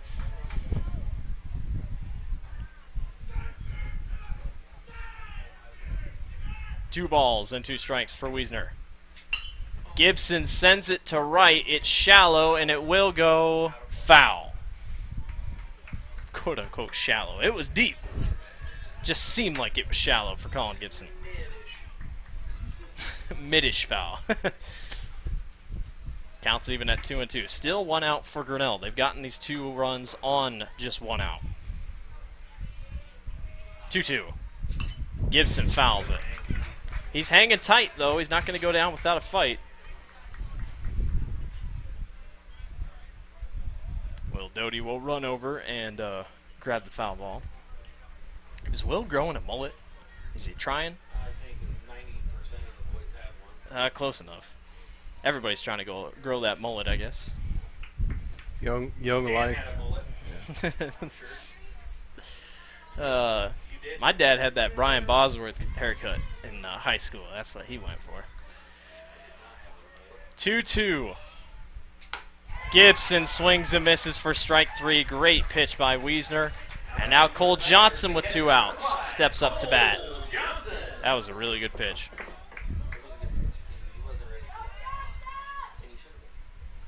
Grinnell brings it within 1. They'd love to tie or take the lead. Cole Johnson now with a chance. First pitch by Wiesner. Down low for ball 1. It was a slow one in there. I mean, it was a changeup. 1-0. Foul back. Man, they're getting good pitches, but I swear we're fouling every single one of the good ones. Almost closing in on 7 o'clock, and this game still is in the 4th inning. We'll be here late, I guess. 1-1 outside. Just missed the strike zone. That's one thing Wiesner also has to worry about. 1 bad pitch, wild pitch, and Grinnell's coming home, especially with Isaiah on 3rd. And in a game like this, the score pretty much reflects it. Johnson lines it up the middle. It's on the hop. Throw to first in time. And Pella gets out but gives up 2. 5-4. Grinnell trails. There are a lot of great reasons to make Medicap Pharmacy in Grinnell your pharmacy. Hi, this is Jennifer Stallman, and if you are like me, you have a busy schedule. So why wait around to get a prescription filled? At Medicap Pharmacy, we can call or text you when your prescriptions are ready. It's a free service that is available on request for any of our customers. Of course, we also have a convenient drive-through, free weekday deliveries, and free mail-outs as well. Just another great reason to make Medicap Pharmacy your pharmacy on Highway 6 West, Grinnell. Grasshoppers, turtles, polar bears, and chunky monkeys? The Dairy Barn, located at 1810 6th Avenue in Grinnell, is not your typical barnyard. Stop by before or after the big ball game to pick up your favorite ice cream or flavor of the day yogurt. They also have a full line of delicious foods, including tenderloins, pulled pork sandwiches, popular chicken wraps, and much, much more. Don't have time to stop at the barn? Catch them on the move at some of the favorite events around Grinnell, or give us a call and try out our catering. And don't forget to check out www.dairybarngrinnell.com to order online or the Chow Now app. Remember, I scream, you scream, we all scream for Dairy Barn. The Tiger Sports Live Stream Network is brought to you by Medicap Pharmacy and the Dairy Barn. And this change of the inning is brought to you by Brent Nickel State Farm. We're headed top 5. Grinnell trails Pella. They put up 2 in that bottom 4 to bring it within 1. Owen Kaufman still on the mound. Will Doty was warming up, so we might see Will here soon. Let's hope Owen can get some quick ones here. Maybe we won't see him as quick as I would think, but you never know. It'll be Ryan Mace to lead off for the Dutch here in the top of the 5th. What a wacky game. Pella on top 5-4. Grinnell has 5 hits. Dutch have 4. Both teams with 2 errors. It's not pretty baseball. So Mace sets in. First pitch by Kaufman. In there, strike 1. He didn't call a hit there. Didn't hit him there. Yeah, I don't know. That Pollock getting hit, that was interesting. 286, and, well, we jinxed it. There's your hit. Looked like it slipped just a little bit. So, Mace takes his base. And now a runner on first with nobody out. And it is number 6, Mason Whitmer, up to bat.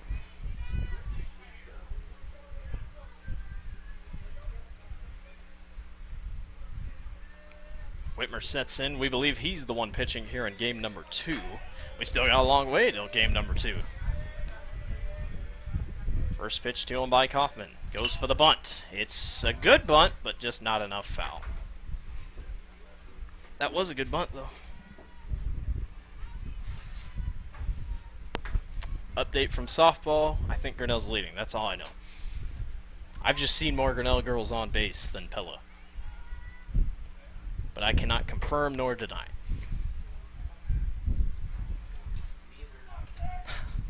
Whitmer sets back in the box, no balls and 1 strike. Upcoming to him. Kaufman throw back on the first, not in time. Well, combined, I think we've had 10 throws back to first base to see if they can get him out, and all 10 times everybody has been safe. I think it's safe to say everybody is on their spidey senses tonight. 0-1. They go for the bunt. It's a high bunt, and it goes foul. That was going to be nasty if there was going to be a collision there trying to go for the ball.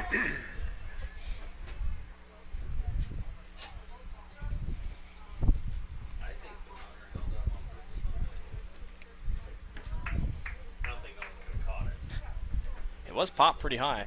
Grinnell still looking for their first out of the half inning. No balls and 2 strikes. And time called. And I swear, both times they've called time, it's like literally just before Owen's about to pitch.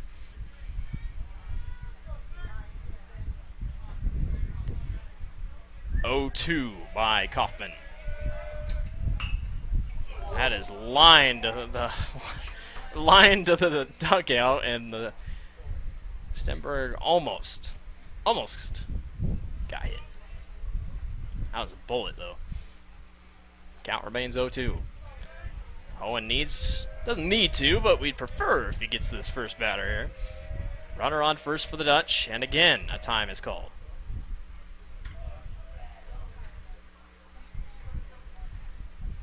Whitmer knows it's a big at-bat, that's for sure. Still nobody out for the Dutch here in the top of the 5th. 0-2 by Kaufman. Grounded. Isaiah Seck on the hop, throw to second, and the double play opportunity not going to be there, but they do get the runner on second for out number 1. That was a quick turn by Isaiah and a nice catch.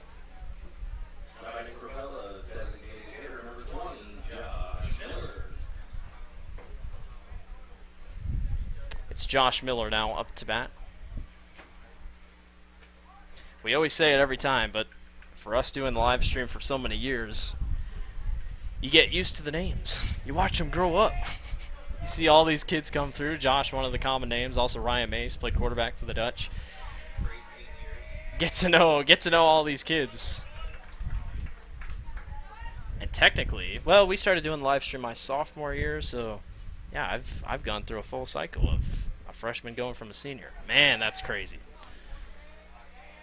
You're old. I'm old, man. Come on. 0-1 by Kaufman. Swing and a miss for strike 2. That's weird to think about.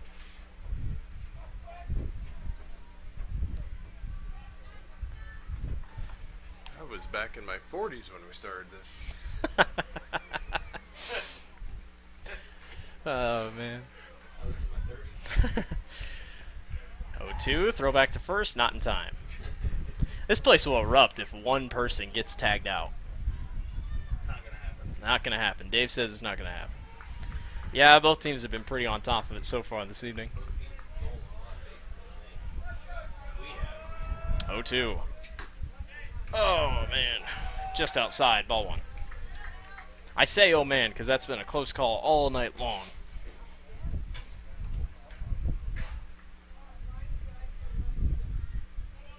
Someone in the stands just said we're about to get a live drive to left field. I don't know who it was, but they're calling their shot. Throw back on to first. Not in time. That was in a good spot for it if he did get it. How many pitches Owen at? 87? He's closing in on his pitch max pitch count. He swings and misses for strike 3. So Owen gets 2 outs here. 1 out remaining in this half inning. And with Grinnell's offense starting to figure things out. And Medema up to bat. I wonder if Wiesner will come back. I mean, I don't think they'd only throw him for 1 inning, but you never know. It's like we talked about, though. Pella's pitching staff should be pretty thin, realistically, for how much they've played this week. Coffin's first pitch. Just upstairs.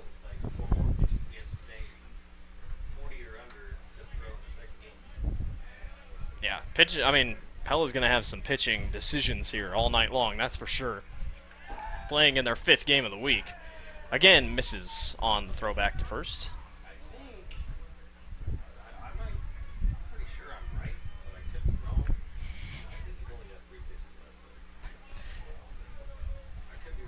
One ball and no strikes by Kaufman.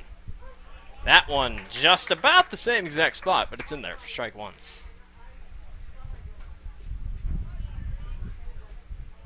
At least our game's not the only one going long. Softball's still going for their game 1.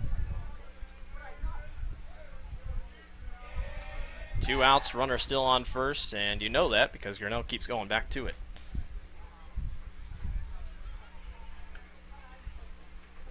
This is Medema in the batter's box here. 200 batting average coming into tonight's contest. He'll see 1-1 here, and he skies it high. Alex Smith says it's his. And he makes the grab. Retires the side. We're going bottom 5. Grinnell trails by 1. This is a story about signs. It's also a story about people's experiences. The humble sign. They are everywhere. But signs are more than just a plaque on the wall, an arrow, or letters on a building exterior. Signs help you leave a legacy. Or start a new chapter in life. All those signs have to start somewhere, and that's where we come in. We're your trusted partner in everything signage.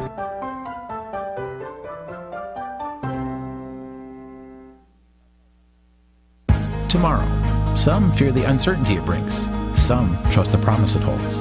At Grinnell Mutual, we are always looking forward to tomorrow. Growing and innovating. So even if the plans you have for the future aren't the same as the plans the future holds for you, you can be ready. Because we'll be ready, like we have been for over 100 years. Trust in that. Trust in tomorrow. Talk to a Grinnell Mutual agent today. The Tiger Sports Live Stream Network is brought to you by ASI Signs and Grinnell Mutual. It looks like, yep, Wiesner's still on the mound. And Will Doty will be the first one up to bat. Grinnell put up 2 in that last half inning. And they're looking to get back the lead. They had it 2-0 to start. And the Dutch started figuring their offense out. Ryan Mace got subbed out, so it's Wiesner here for the Dutch. Grinnell trying to get back in. Doty swings and misses for strike one.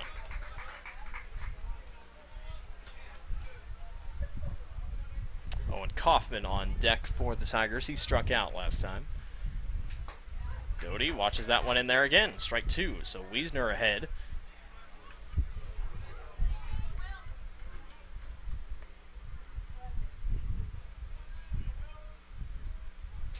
Doty grounds it to the first baseman. On the hop. He'll step on first. Nice speed by Doty there. Legged it out as hard as he could, and Owen Kaufman steps into the batter's box for Grinnell.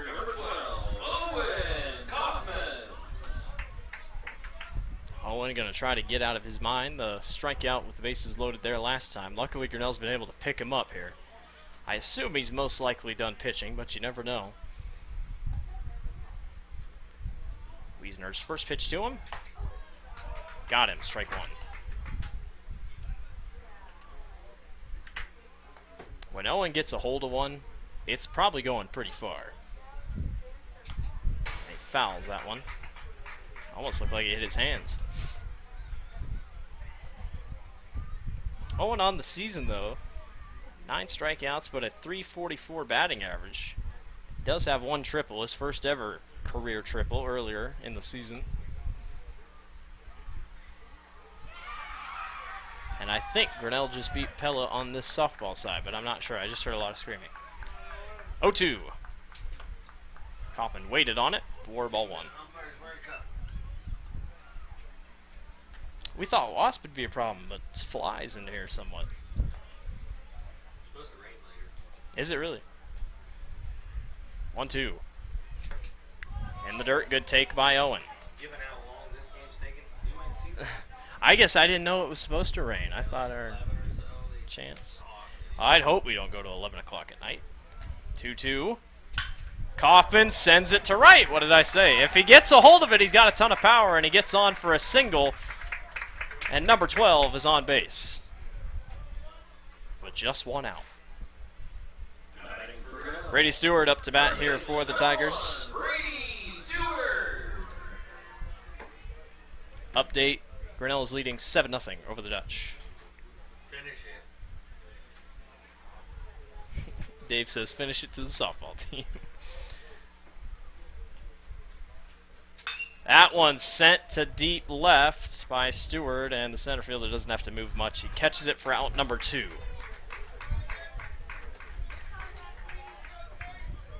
Brooks Latimer up to bat. He had a single last time out. See if he can do anything here for the Tigers with 2 outs down. Closing in, I should say, on the 6th inning.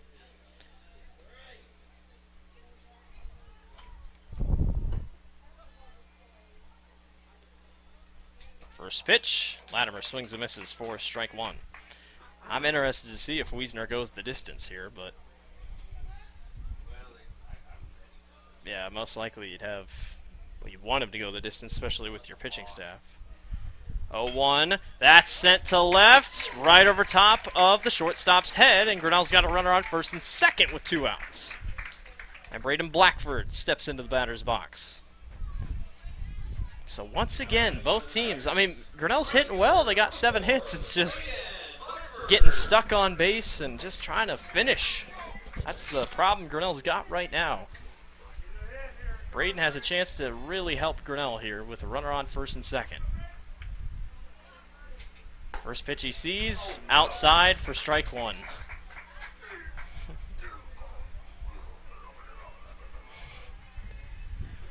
Dave's turning it into the Hulk over here. He can't stand this umpire. Is that green? 0-1 to Blackford. That's sent to right, and it will be far enough foul. If you're the pitcher, you like that call. If you're the batter, you hate it. Honestly, it's a bad call. No balls and 2 strikes. Blackford's going to hang in tough. 2 outs, runner on first and second. Swings and misses for strike 3, and that will do it for this inning. We're headed top 6. Pella leads 5-4. The engine makes the power. The transmission sends it to the drive shaft. The drive shaft turns the gears. The gears turn the axles. The axles turn the wheels. Together it's the powertrain. And only at West Finch Auto Plaza, every bit of it has a 100% warranty. Forever. No parts, no labor, no deductible. You can't buy it. It comes with the car whether you want it or not. Only at West Finch Auto Plaza, where you always get a great deal and a great deal more. Hey there, I'm Joey Pollei, third generation owner of Polley's in Grinnell. Since 1957, we've been serving you the flavors you savor. Dine in, carry out, or pick up our frozen pizzas for a night in. Our promise to you? Everything is made from scratch, and we only use the freshest ingredients, guaranteed. Plus, get your kids signed up for our Pags Pals program to get free pizza and shirts. Visit polleisgrinnellia.com or ask your server how to sign up. See you soon at Polley's Pizza Grinnell on 5th Ave between Main and Broad Street. Tiger Sports Live Stream Network is brought to you by West Finch Auto Plaza and Polley's Pizza. New pitcher on the mound for Grinnell. It's the junior number 8, Will Doty. He's played in 5 games, yet to start. 3-1 record, 13 innings pitched. Only given up 8 hits. He's walked 8, struck out 20, 0.52 ERA. The defense has to do their job. You just feel like Grinnell is close to breaking one open here on the offensive side. They had a chance, and they've had a couple chances, but Pella has been able to hang in tough. But Grinnell's got to do their job on defense if they want to hang around in the ballgame. And this new inning is brought to you by Brent Nickel State Farm. Yes, can't forget that. We're in top 6. Top 6 in this game is about hour and 40 minutes old. Which isn't long. I mean, like we said, softball game's still going on, so it's not like we're ahead of them or behind them. We're about roughly where they are. They're in the 6th inning still, I believe. So Aiden Pollock will step up to bat for the Dutch.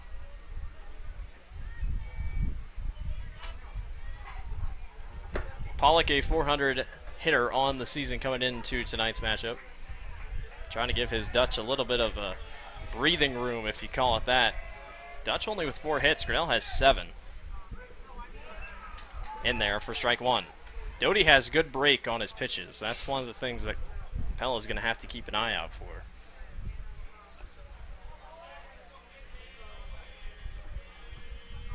Second pitch. Upstairs, ball 1.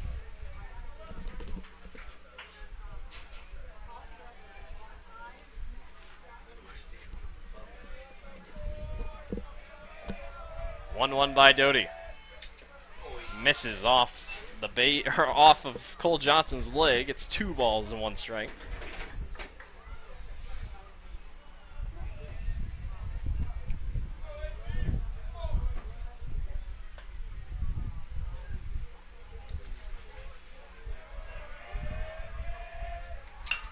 That one's sent to right. It might be far enough in, and it is a catch by the right fielder. Is it Braden Blackford? It is. Superman dove in to make that one. That is a huge play. And we're headed to the top of the batting order for the Dutch. Cole Hillman, the junior, up to bat. That was a great grab by Braden Blackford. That was huge, especially in a tight game like this. Yeah. So 1 out, nobody on. That one's upstairs for ball 1, and the crowd says, I don't know about that one.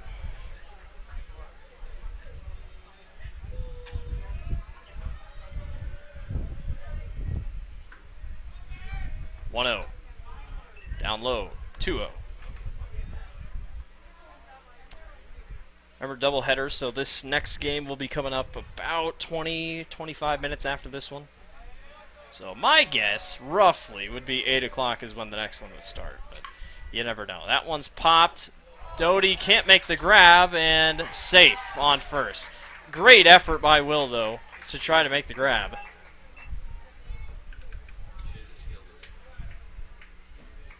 But it's an easy first for Cole Hillman, and now it's Nick DeYoung up to bat. He tried. I thought he caught it for a second. Good effort. 1 out, and a runner on first for Pella. Doty's first pitch outside for ball 1. Well, we know Doty's probably going the rest of the way, most likely going the rest of the way. I think Wiesner, like we said, also going the rest of the way. Very possible. 1-0. That one sent to shallow left. And Isaiah Seck makes the over-the-hand grab. Throw back on to first. And that just shows Isaiah Seck's range. He ran all the way back and made a nice little football catch over his shoulder. And now Jason Knox up to bat for the Dutch. Isaiah almost had the runner out at first. That was almost really crazy. So Knox steps in. He's the best hitter on the Dutch squad, trying to extend his team's lead with 2 outs. Doty's first pitch to him, swing and a miss for strike 1. Looks like they're headed to the top of the 7th in that game over there. No, they're not. Ball game's over, I think. I can't tell. They're running over to a side. I can't tell. That one down low for ball 1. No, the game is over. Grinnell beats Pella. I believe roughly maybe 7-0 or 8-0. Maybe.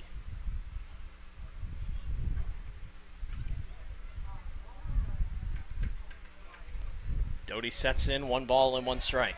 Throw back on to first, not in time. We should have an automatic button that I just record myself saying, throw on to first, not in time. That's how it's been tonight. Pella's dugout will make the pelican noises from Finding Nemo. Try to get Will Doty off his motivational mound up there. The noises from the dugouts, I tell you. Make some crazy noises to try to get to the pitchers. Some teams use it more than others. Like some teams, I give them credit. They just go the whole game. I remember Oski last year in the playoffs. I think they went the entire game trying to get to Grinnell. But it works. It's probably a psychology thing. It works. I think it's common with Pella's bench because even in basketball they do it. Ah, well. 2-2. Well, there are the teams in basketball that their bench is their cheerleaders. That'll be a thing. Create your own defensive chance and everything.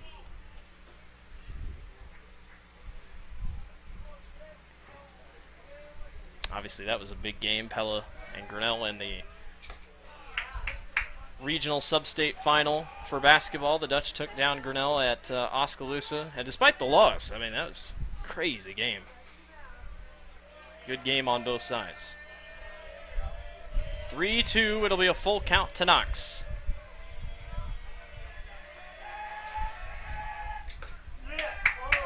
Outside for ball 4. Wow. Well, it was bound to happen for Knox sooner or later because twice so far tonight he's thought he's been walking while it was a strike. And now he finally gets his walk. So Keegan Hansen up to bat now for Pella. I tell you, I mean, Pella, now that I think about it, Pella and Grinnell have been in some great games just overall this year. I know the girls' basketball game of the regular season here in Grinnell was really good. The regional sub-state final for basketball was great. The football game was great. Now, granted, that football game was good. I guess if you were a Grinnell fan and if you love like Big Ten football, Grinnell came away with that 6-0 victory in one of the wildest games. 0-1 in there. 0-2. Runners up on first and second for the Dutch, trying to extend their lead.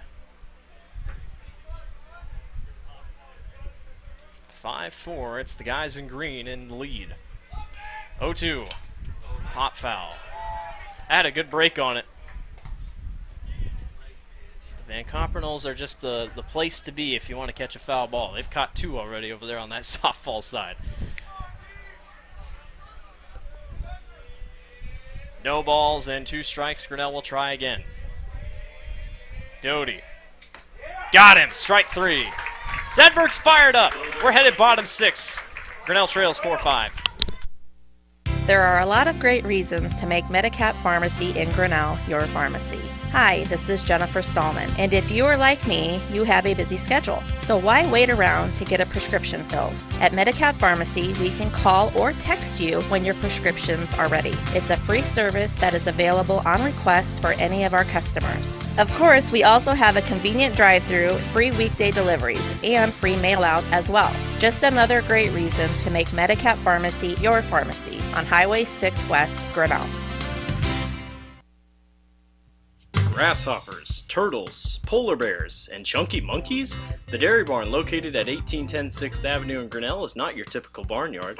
Stop by before or after the big ball game to pick up your favorite ice cream or flavor of the day yogurt. They also have a full line of delicious foods, including tenderloins, pulled pork sandwiches, popular chicken wraps, and much, much more. Don't have time to stop at the barn? Catch them on the move at some of the favorite events around Grinnell, or give us a call and try out our catering. And don't forget to check out www.dairybarngrinnell.com to order online or the Chow Now app. Remember, I scream, you scream, we all scream for Dairy Barn. The Tiger Sports Livestream Network is brought to you by Medicap Pharmacy and the Dairy Barn. And this sixth inning is brought to you by Nickel State Farm. We're headed to the sixth. It's coming down to crunch time. Grinnell and Pella. Pella leads 5-4. We're in the top of the batting order. And Isaiah Seck is up to bat for Grinnell. Grinnell's gotten a couple runners on. Haven't been able to complete the comeback fully. First pitch by Wiesner. Off the plate for ball one. It's almost crazy to say, but the bottom of Grinnell's lineup has almost done better than the top tonight. Wiesner outside, ball two. Grinnell's biggest chance came a couple innings ago. They had the bases loaded but couldn't do anything with it. They were able to knock back a couple. As Isaiah fouls it, everybody look up, heads up toward the softball field. Isaiah's been big when it comes to leading off. Can he get a big one here? 2-1. Grounded. Shortstop snags, throw to first in time for out number one. Routine play by the Dutch. And Alex Smith steps up to bat. Now granted, most of Grinnell, all of Grinnell's scores so far tonight have come with one or two outs. So I think Grinnell, you could say they're comfortable, might be comfortable where they're at. You'd love to have no outs, but Alex Smith, if anyone can rip it, he can with one out. And he grounds it foul. Trend continues.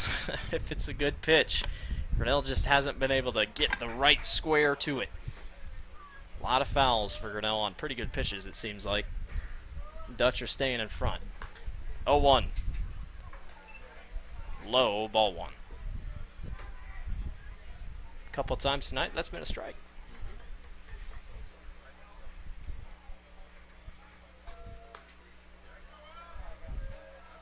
One. Great pitch in there for strike two.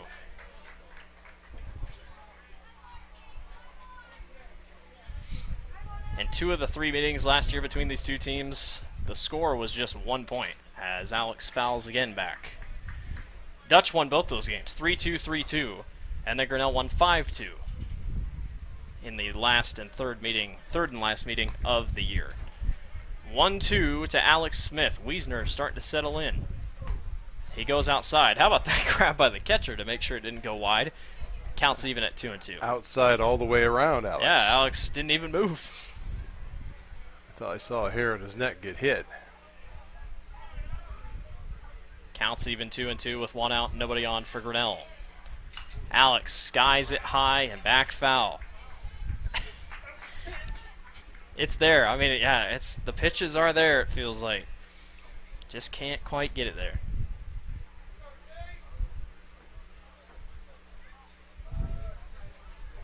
Outside. Ball three. Now things get interesting. Grinnell's had opportunities with full counts. There's been a lot of full counts tonight, I feel like. 3-2 to Alex. He grounds it short on the hop. Third baseman throws. Throw goes wide, and he's safe.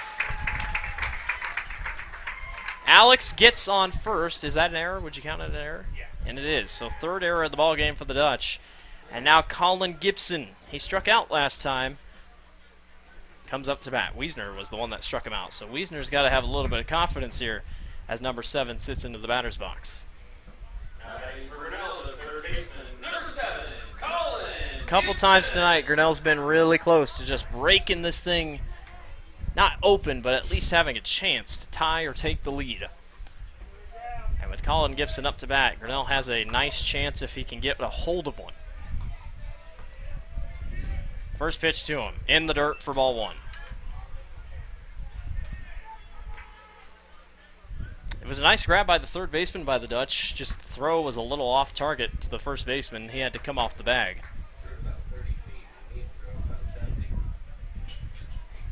1-0. In there, strike one.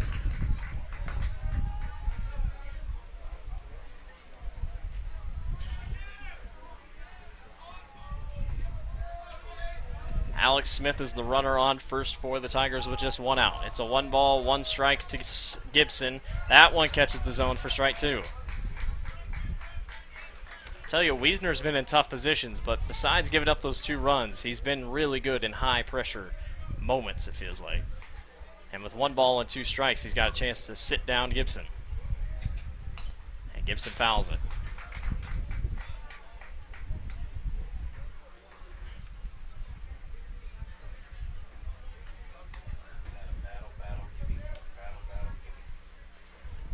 Colin is good at extending these at-bats. He's going to try to do it here with 1 out.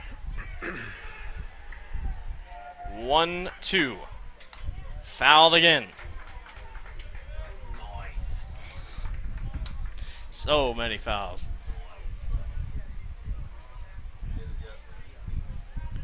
Colin, 447 batting average on the season. 1-2. In the dirt, ball goes wide. Alex Smith will race to second, and he's safe. They did throw it. I was going to say, it was going to be safe. So counts even at 2 apiece with a runner on second.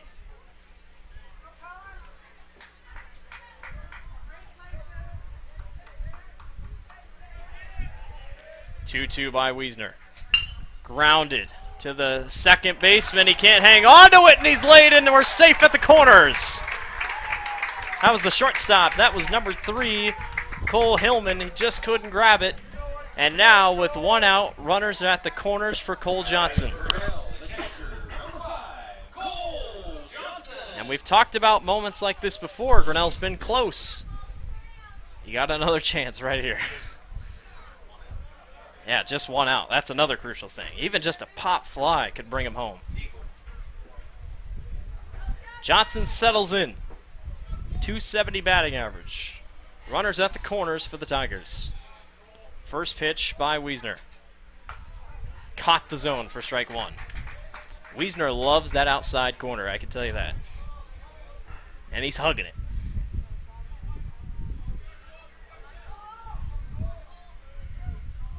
Oh, 1.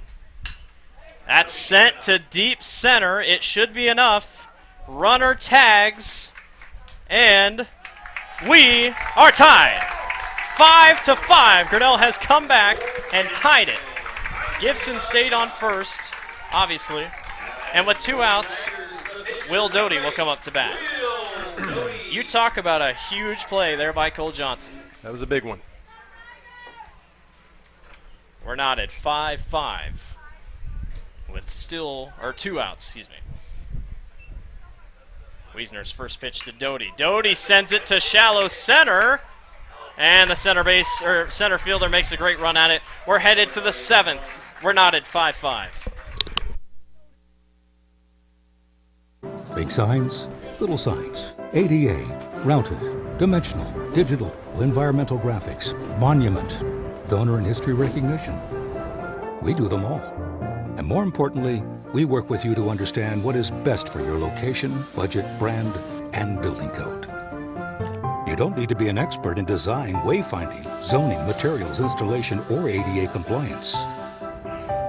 We'll be your trusted partner throughout. Because signs do more than point the way. They help the world make sense.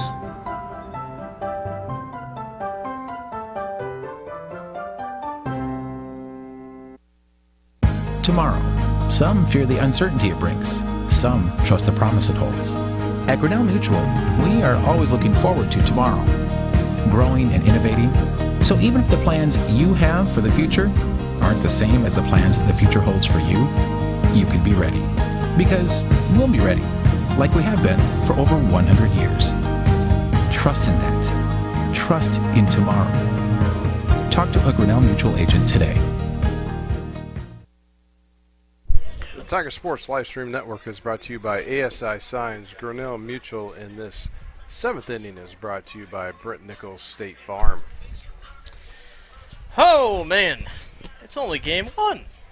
It's only game one of a 2-game doubleheader, and we got a fun one here. It's what you could expect from two teams that are so even in the conference. We're headed top 7. Ryan Mace up to bat for the Dutch. Will Doty on the mound.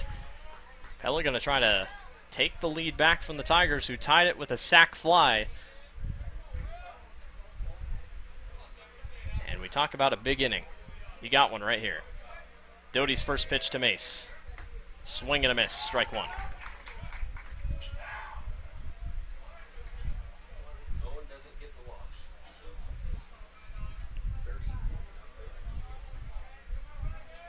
So 0-1. In there, strike two. You said 30? So Gage Gift is currently warming up for Pella in the bullpen. Oh, he's never pitched. Okay, interesting. 0-2. That one grounded, or flew, not grounded, foul, and that went right toward the softball dugout. Yeah, so Gage Gift is warming up, and he has not pitched at all this season. Not an appearance, so he's not in the stat book. I think that would be Pella's last resort. Wiesner hasn't been terrible. 0-2. Foul. Mace hangs in tough. they can still, Hillman still pitches. He's, trying to think if there's a sophomore. No balls in, 2 strikes. Here's Doty to Ryan Mace. God, no. He made a move. I thought he was going to say strike. 1-2. Dang it. Man, close. He made a move. I thought he said something. I thought he was about to call strike, but 1 ball and 2 strikes. That one's outside, and that'll be ball 2. Nobody warming up for Grinnell, so Doty's going to go the distance if he can. Grinnell also has Braden Blackford in their back pocket. He's been huge this week in terms of coming up in these second parts of games. Mace sends it to right field. That's going to be down for a hit. That's going to go all the way against the fence line. Mace turns on it, and he is going to get a single and a double all in one go. And with no outs, Pella has a runner on second. That's a big one for the Dutch. Mason Whitmer now into the batter's box for Pella. .333 batting average. Mace up on second, so you got to get an out here. Can't leave him here. Couple sac flies, and Dutch could be right where they want to be. First pitch by Doty. They're thinking bunt, and it's a bunt, but it's a strike. If he would have been standing normally, I think he would have been hit.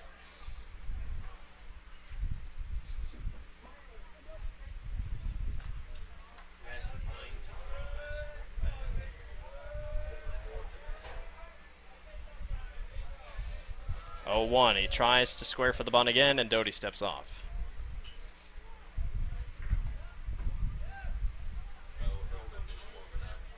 Hillman's warming up now. Oh, he was warming up. Oh, I guess we thought Gift, so Hillman's warming up. 0-1. They go for a bunt again. Upstairs, it's going to be strike 2. He missed the bunt opportunity. If you can get one here, it's huge through pitching. But Whitmer's thinking bunt, so you're going to have to do exactly what you just did to try to advance Mace to third.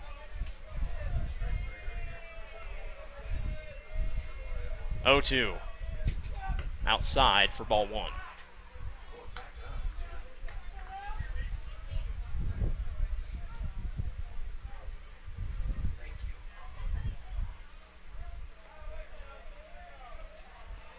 One ball and 2 strikes with no outs and a runner on second for Pella. Swing and a miss. They will throw to first. Mace will have to stay at second. That's the best thing that could have happened for Grinnell. Number 2, Quinn Rami, I believe. Rami. Up to bat now for the Dutch. So Mace stays on second. Grinnell going to do all they can to try to strand him.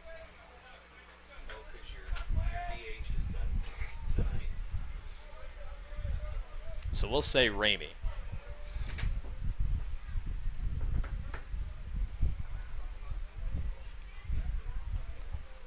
Grinnell got that out down, so a runner still on second. It's Ryan Mace. And Ramey steps into the batter's box. He is a .227 hitter on the season. Doty's first pitch to him.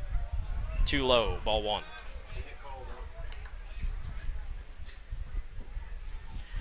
Strike zone's been all over the place tonight.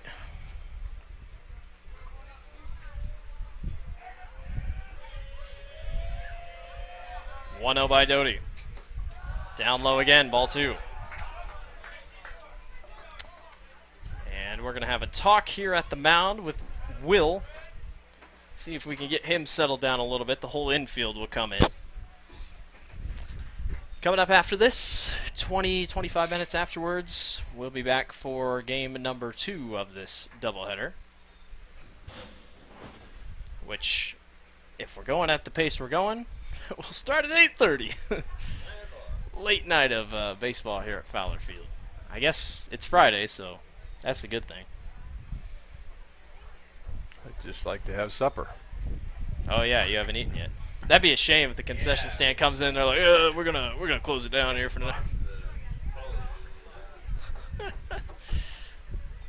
So they'll break out of the quick meeting here. I doubt Joey can hear us at the restaurant, but if he can, we'd like a pizza or 2 for the press box here. Press box orders. Polly eyes. Couple pepperoni sausage. Make room. That's right. Make room. Ramey sets back in, 2 balls and no strikes with 1 out. We could use a pop-up right here. Low, ball 3. You know, Polly eyes is perfect for a baseball game too because you don't need a fork. You can just pick it up. Yep. Absolutely. Take a small one, just eat it like a cow's 3-0. Got him, strike 1. You know, just take a small full and have it. Don't even cut it. Will trying to fight back. He's down 3-1 in the count with 1 out. Obviously don't want that second base runner on. 3-1. Got him, strike 2. It's everywhere, I tell you. That's been a ball in some places. And the count goes full. Doty sets in. Sun's right in his face. 3-2.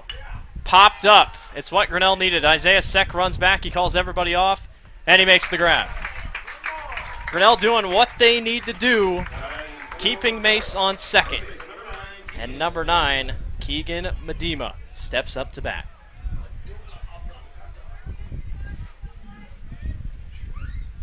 Mace is stuck. Can't go anywhere. Grinnell's going to try to keep it that way. The sun is going to become a quick problem here for these outfielders. Not that it's up in the air, but it's really shining now from that cornfield behind us. That is skied and fouled to right. Owen Kaufman will slow down. What was it? The second to last pitch of that Women's College World Series, that girl flew right into the wall, not even knowing where the wall was, broke her glasses. That was wild. Always gotta know your space. Doty sets back in, no balls and 1 strike with 2 outs, and Mace is up on second. In there, strike 2.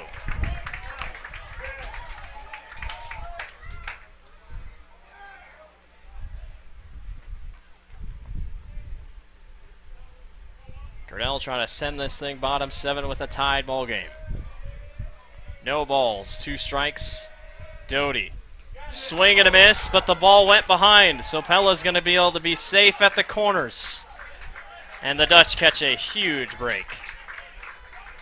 He swung and missed, but he just couldn't stop it.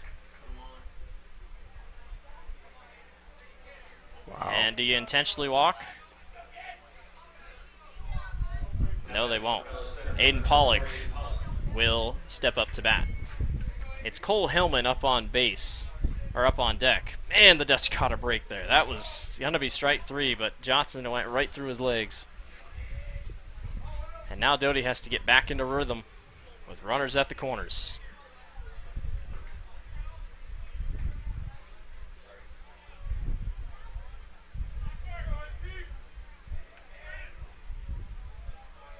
Doty's first pitch. Swing and a miss, strike 1. Pollock took a hack.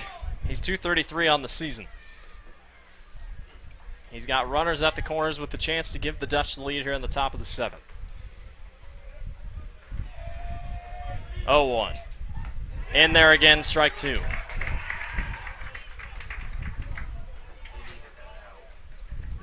Now Doty with another high pressure pitch. Runners at the corners. We're knotted at 5. Top 7, 2 outs. 0-2. No, missed it for ball 1. We thought the ump was ready to go to game 2. I was going to say. He hangs tough with 1 ball and 2 strikes, trying to end this half inning. Runner goes. In there, strike 3. We're headed bottom 7, tied 5-5. The engine makes the power. The transmission sends it to the drive shaft. The drive shaft turns the gears. The gears turn the axles. The axles turn the wheels. Together it's the powertrain. And only at West Finch Auto Plaza, every bit of it has a 100% warranty. Forever. No parts, no labor, no deductible. You can't buy it. It comes with the car whether you want it or not. Only at West Finch Auto Plaza, where you always get a great deal and a great deal more. Hey there, I'm Joey Pollei, 3rd generation owner of Polley's in Grinnell. Since 1957, we've been serving you the flavors you savor. Dine in, carry out, or pick up our frozen pizzas for a night in. Our promise to you?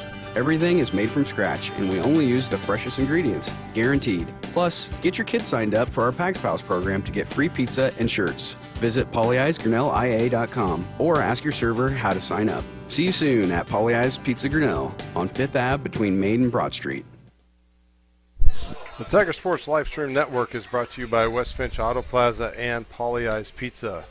And a Polley's Pizza would just sound and taste awesome. We want this game to end, not just for, let's get to game 2 so we don't start at 9 o'clock at night, but my dad's pretty hungry here. So, new pitcher on the mound for the Dutch. It's number 3, the junior Cole Hillman. He's made 2 appearances. He's got 1 save, 6 innings pitched, 3.5 ERAs, given up 3 hits, and struck out 4. Yeah, Wiesner is done for this evening. And it's up to Hillman to see if he can keep Grinnell away from the victory. Grinnell does have 1 walk-off victory this season, and it was against West Marshall. Will Doty won the game for the Tigers on a single. Grinnell won that game 1-0. Kaufman had a hit last time out. He struck out with the bases loaded earlier.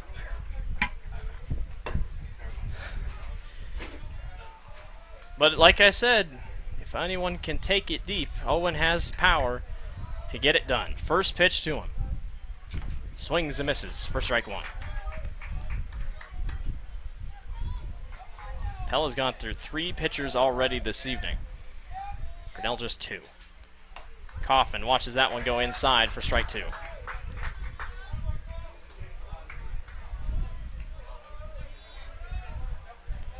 Kaufman sets back in, no balls and 2 strikes. It's Brady Stewart in the batter's box. Or on deck, I should say. Kaufman sends it to left. Left fielder runs underneath of it, and he makes the grab barely. Almost. Keegan Hansen had to readjust a little bit, but he was able to make the grab. And Brady Stewart steps up to bat for Grinnell. One thing about both these teams here, if we do go to the 8th, they'll both get the top of their batting orders pretty much. So that's something to watch out for. Yeah. So if Grinnell could finish it here in the 7th, it'd be big. Brady Stewart up to bat. He checks and holds for ball 1.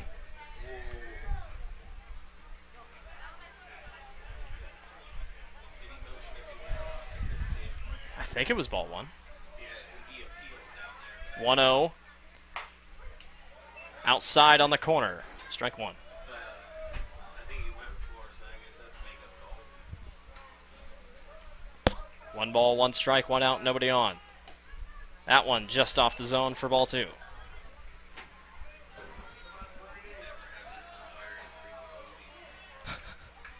Umpires do change between games, so I guess that's your good news for the night. Brady chops it foul to the left.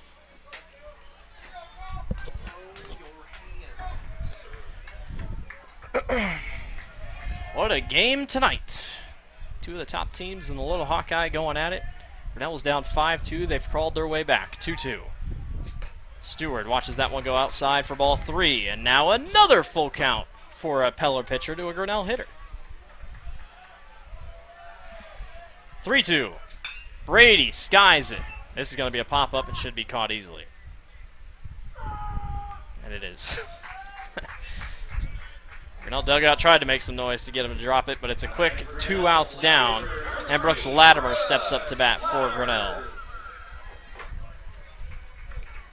Latimer 1 double, 4 RBIs, 273 batting average coming into tonight. Could he be the hero? First pitch to him. Skies it to the left, foul. Into the campground.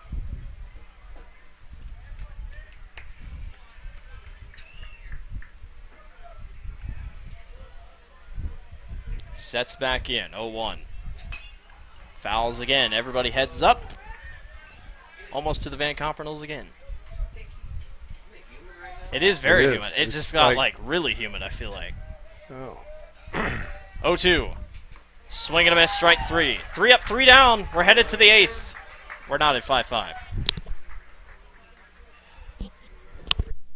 There are a lot of great reasons to make Medicap Pharmacy in Grinnell your pharmacy. Hi, this is Jennifer Stallman, and if you are like me, you have a busy schedule. So why wait around to get a prescription filled? At Medicap Pharmacy, we can call or text you when your prescriptions are ready. It's a free service that is available on request for any of our customers. Of course, we also have a convenient drive-through, free weekday deliveries, and free mail-outs as well. Just another great reason to make Medicap Pharmacy your pharmacy on Highway 6 West, Grinnell.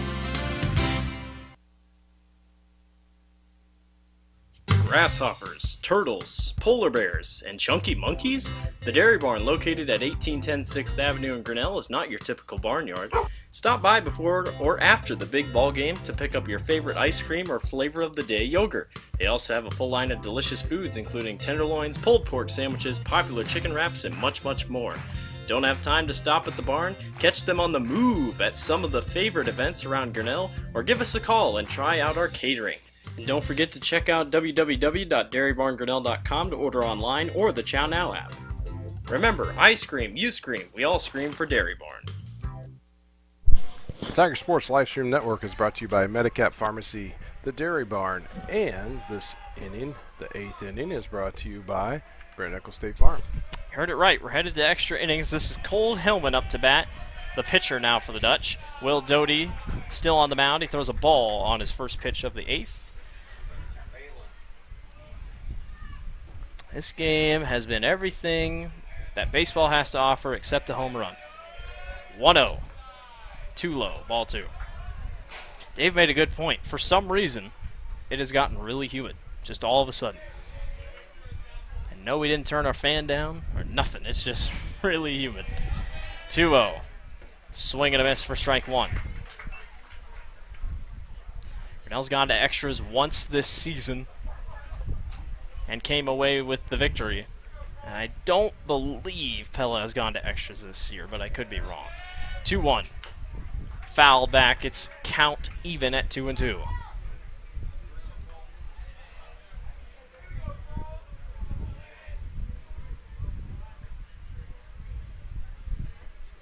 Update from around the conference. Norwalk defeats Dallas Center Grimes 5-3 in the first game of that doubleheader.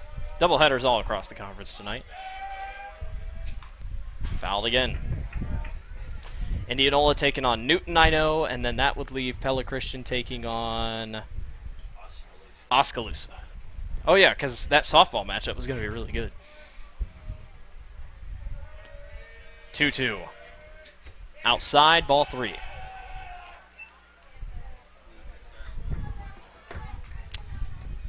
No outs. Hillman still up. 3 balls and 2 strikes. They go full count. Doty. Almost hit him, ball 4. I mean, he crowded so close to the plate. That could have been a strike. It's been a strike before tonight. Nick DeYoung now up to bat for the Dutch. And with a runner on first, he likes what he sees. Like we've said all night, Grinnell just needs 1 out to get him going. First pitch by Doty, outside and upstairs for ball 1.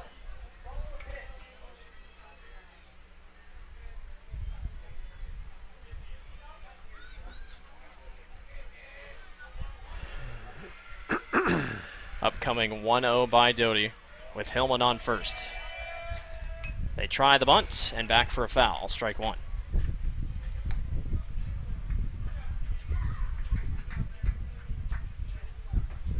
By the way, softball game has gotten going over there. Not sure what the score is, but they're off and running over there on the softball diamond. They're 40 minutes ahead of us. 1-1, Doty throws back, not in time.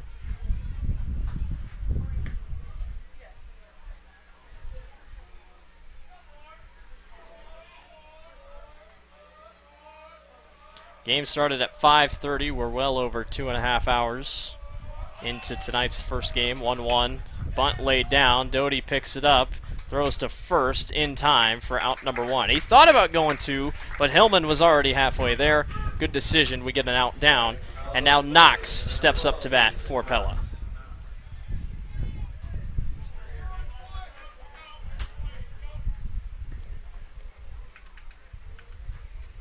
Umpire's going to clean off the mound a little bit. Knox will set into position, and with 1 out, there's a runner up on second. Mace was up on second in the top of the 7th, and they couldn't do anything with it. Grinnell will try to repeat. First pitch to Knox, fouled to the softball field.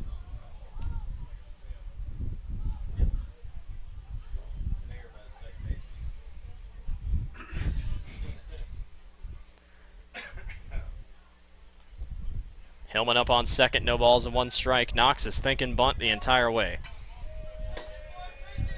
Doty in there, sends it. Isaiah Seck makes the grab, tries to go to second, but he's safe. And Isaiah Seck again makes a big play with a runner on second. And with 2 outs down, it brings up number 22, Keegan Hansen for the Dutch. Boy, give Isaiah Seck Defensive Player of the Game. He's made 2 huge plays. I didn't think he was going to have to jump, but just enough.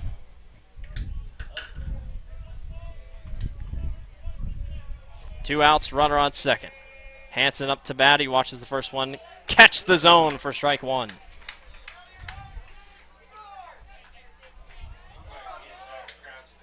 Yeah, the umpire, he's not crouching anymore. He's standing. His zone will get even worse, and that's just how we're going tonight. Yeah, he's not even crouching.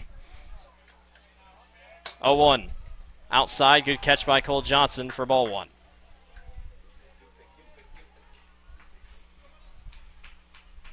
Let's get the sun below the horizon, shall we?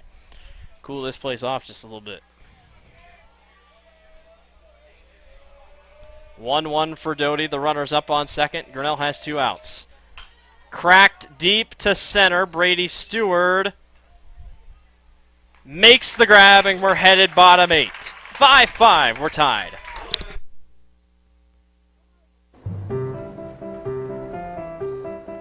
This is a story about signs.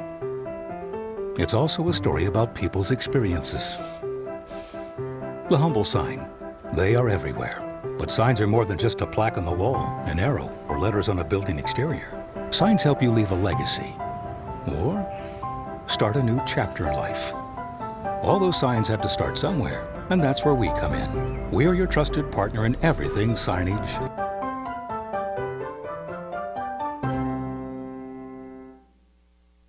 Tomorrow, Some fear the uncertainty it brings. Some trust the promise it holds. At Grinnell Mutual, we are always looking forward to tomorrow, growing and innovating. So even if the plans you have for the future aren't the same as the plans the future holds for you, you can be ready. Because we'll be ready, like we have been for over 100 years. Trust in that. Trust in tomorrow. Talk to a Grinnell Mutual agent today. The Tiger Sports Livestream Network is brought to you by ASI Signs and Grinnell Mutual. Braden Blackford leads off Grinnell here in the bottom of the 8th. We don't play 9 innings here in high school, so we're in extras. Hillman still on the mound. Outside, ball 1.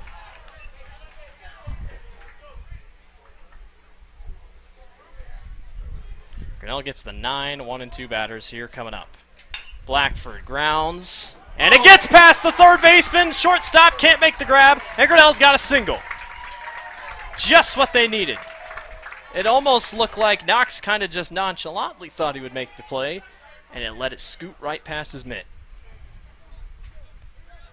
And we're going to have a timeout. Who called the timeout? Stenberg? Stenberg did. Hey, we're going to sack bunt here. Expect some pick. You got to read a downward angle, then you're going. Working on a bunt somewhere. Make sure it's a strike. Somewhere not back to the pitcher. Somewhere not back to the pitcher. Okay. There's your mic'd up right there. Stenberg's thinking sacrifice bunt. There's what your mic'd up segment gets you right there. That's what the money was meant for. That's what you get it for. That was the voice of Tony Stenberg talking to Sek and Blackford. And I'll talk quietly, but they're thinking sacrifice bunt right here. Throw back on to first in time. He's safe. Yeah.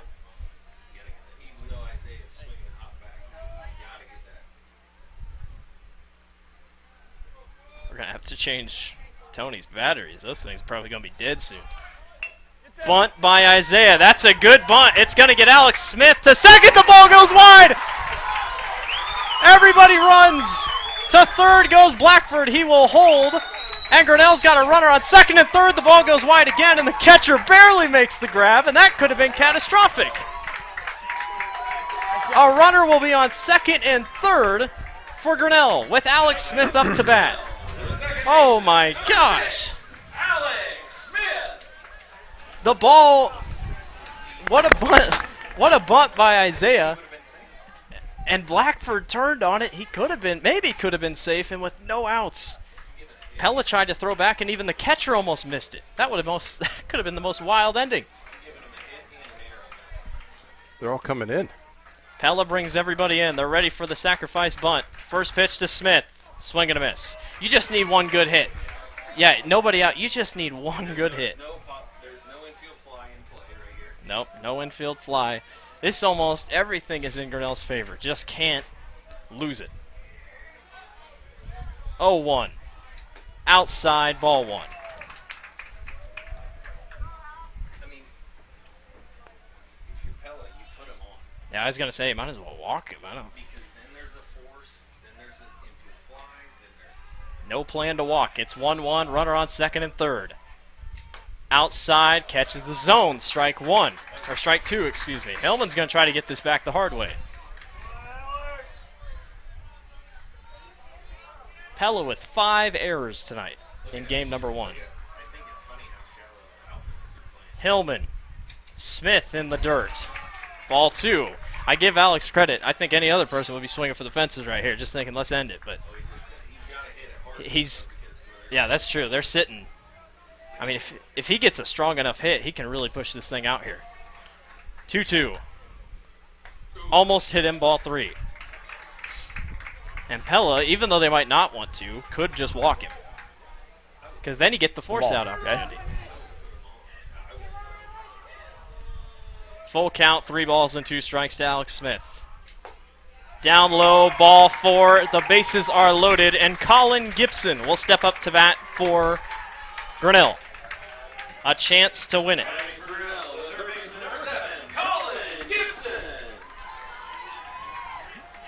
Jamie's tossing circles around here. Basin, he's the basin. Jamie Collins' dad lines up. No outs, and the bases are loaded for Colin Gibson. Gibson swings and misses for strike one. Still no outs. Hillman's hanging tough. Could could hang in, try to get a walk maybe, but why not end it in a little bit of fashion? 0-1. Gibson sends it to left. Nobody's back to get it. And Grinnell defeats Pella in game one in 8 innings, 6-5. What a ball game for Grinnell. Colin Gibson gets the walk-off hit. We'll take our break. We'll let Dad go eat. Grinnell wins game one, 6-5. We'll be back for game two. Grinnell defeats Pella.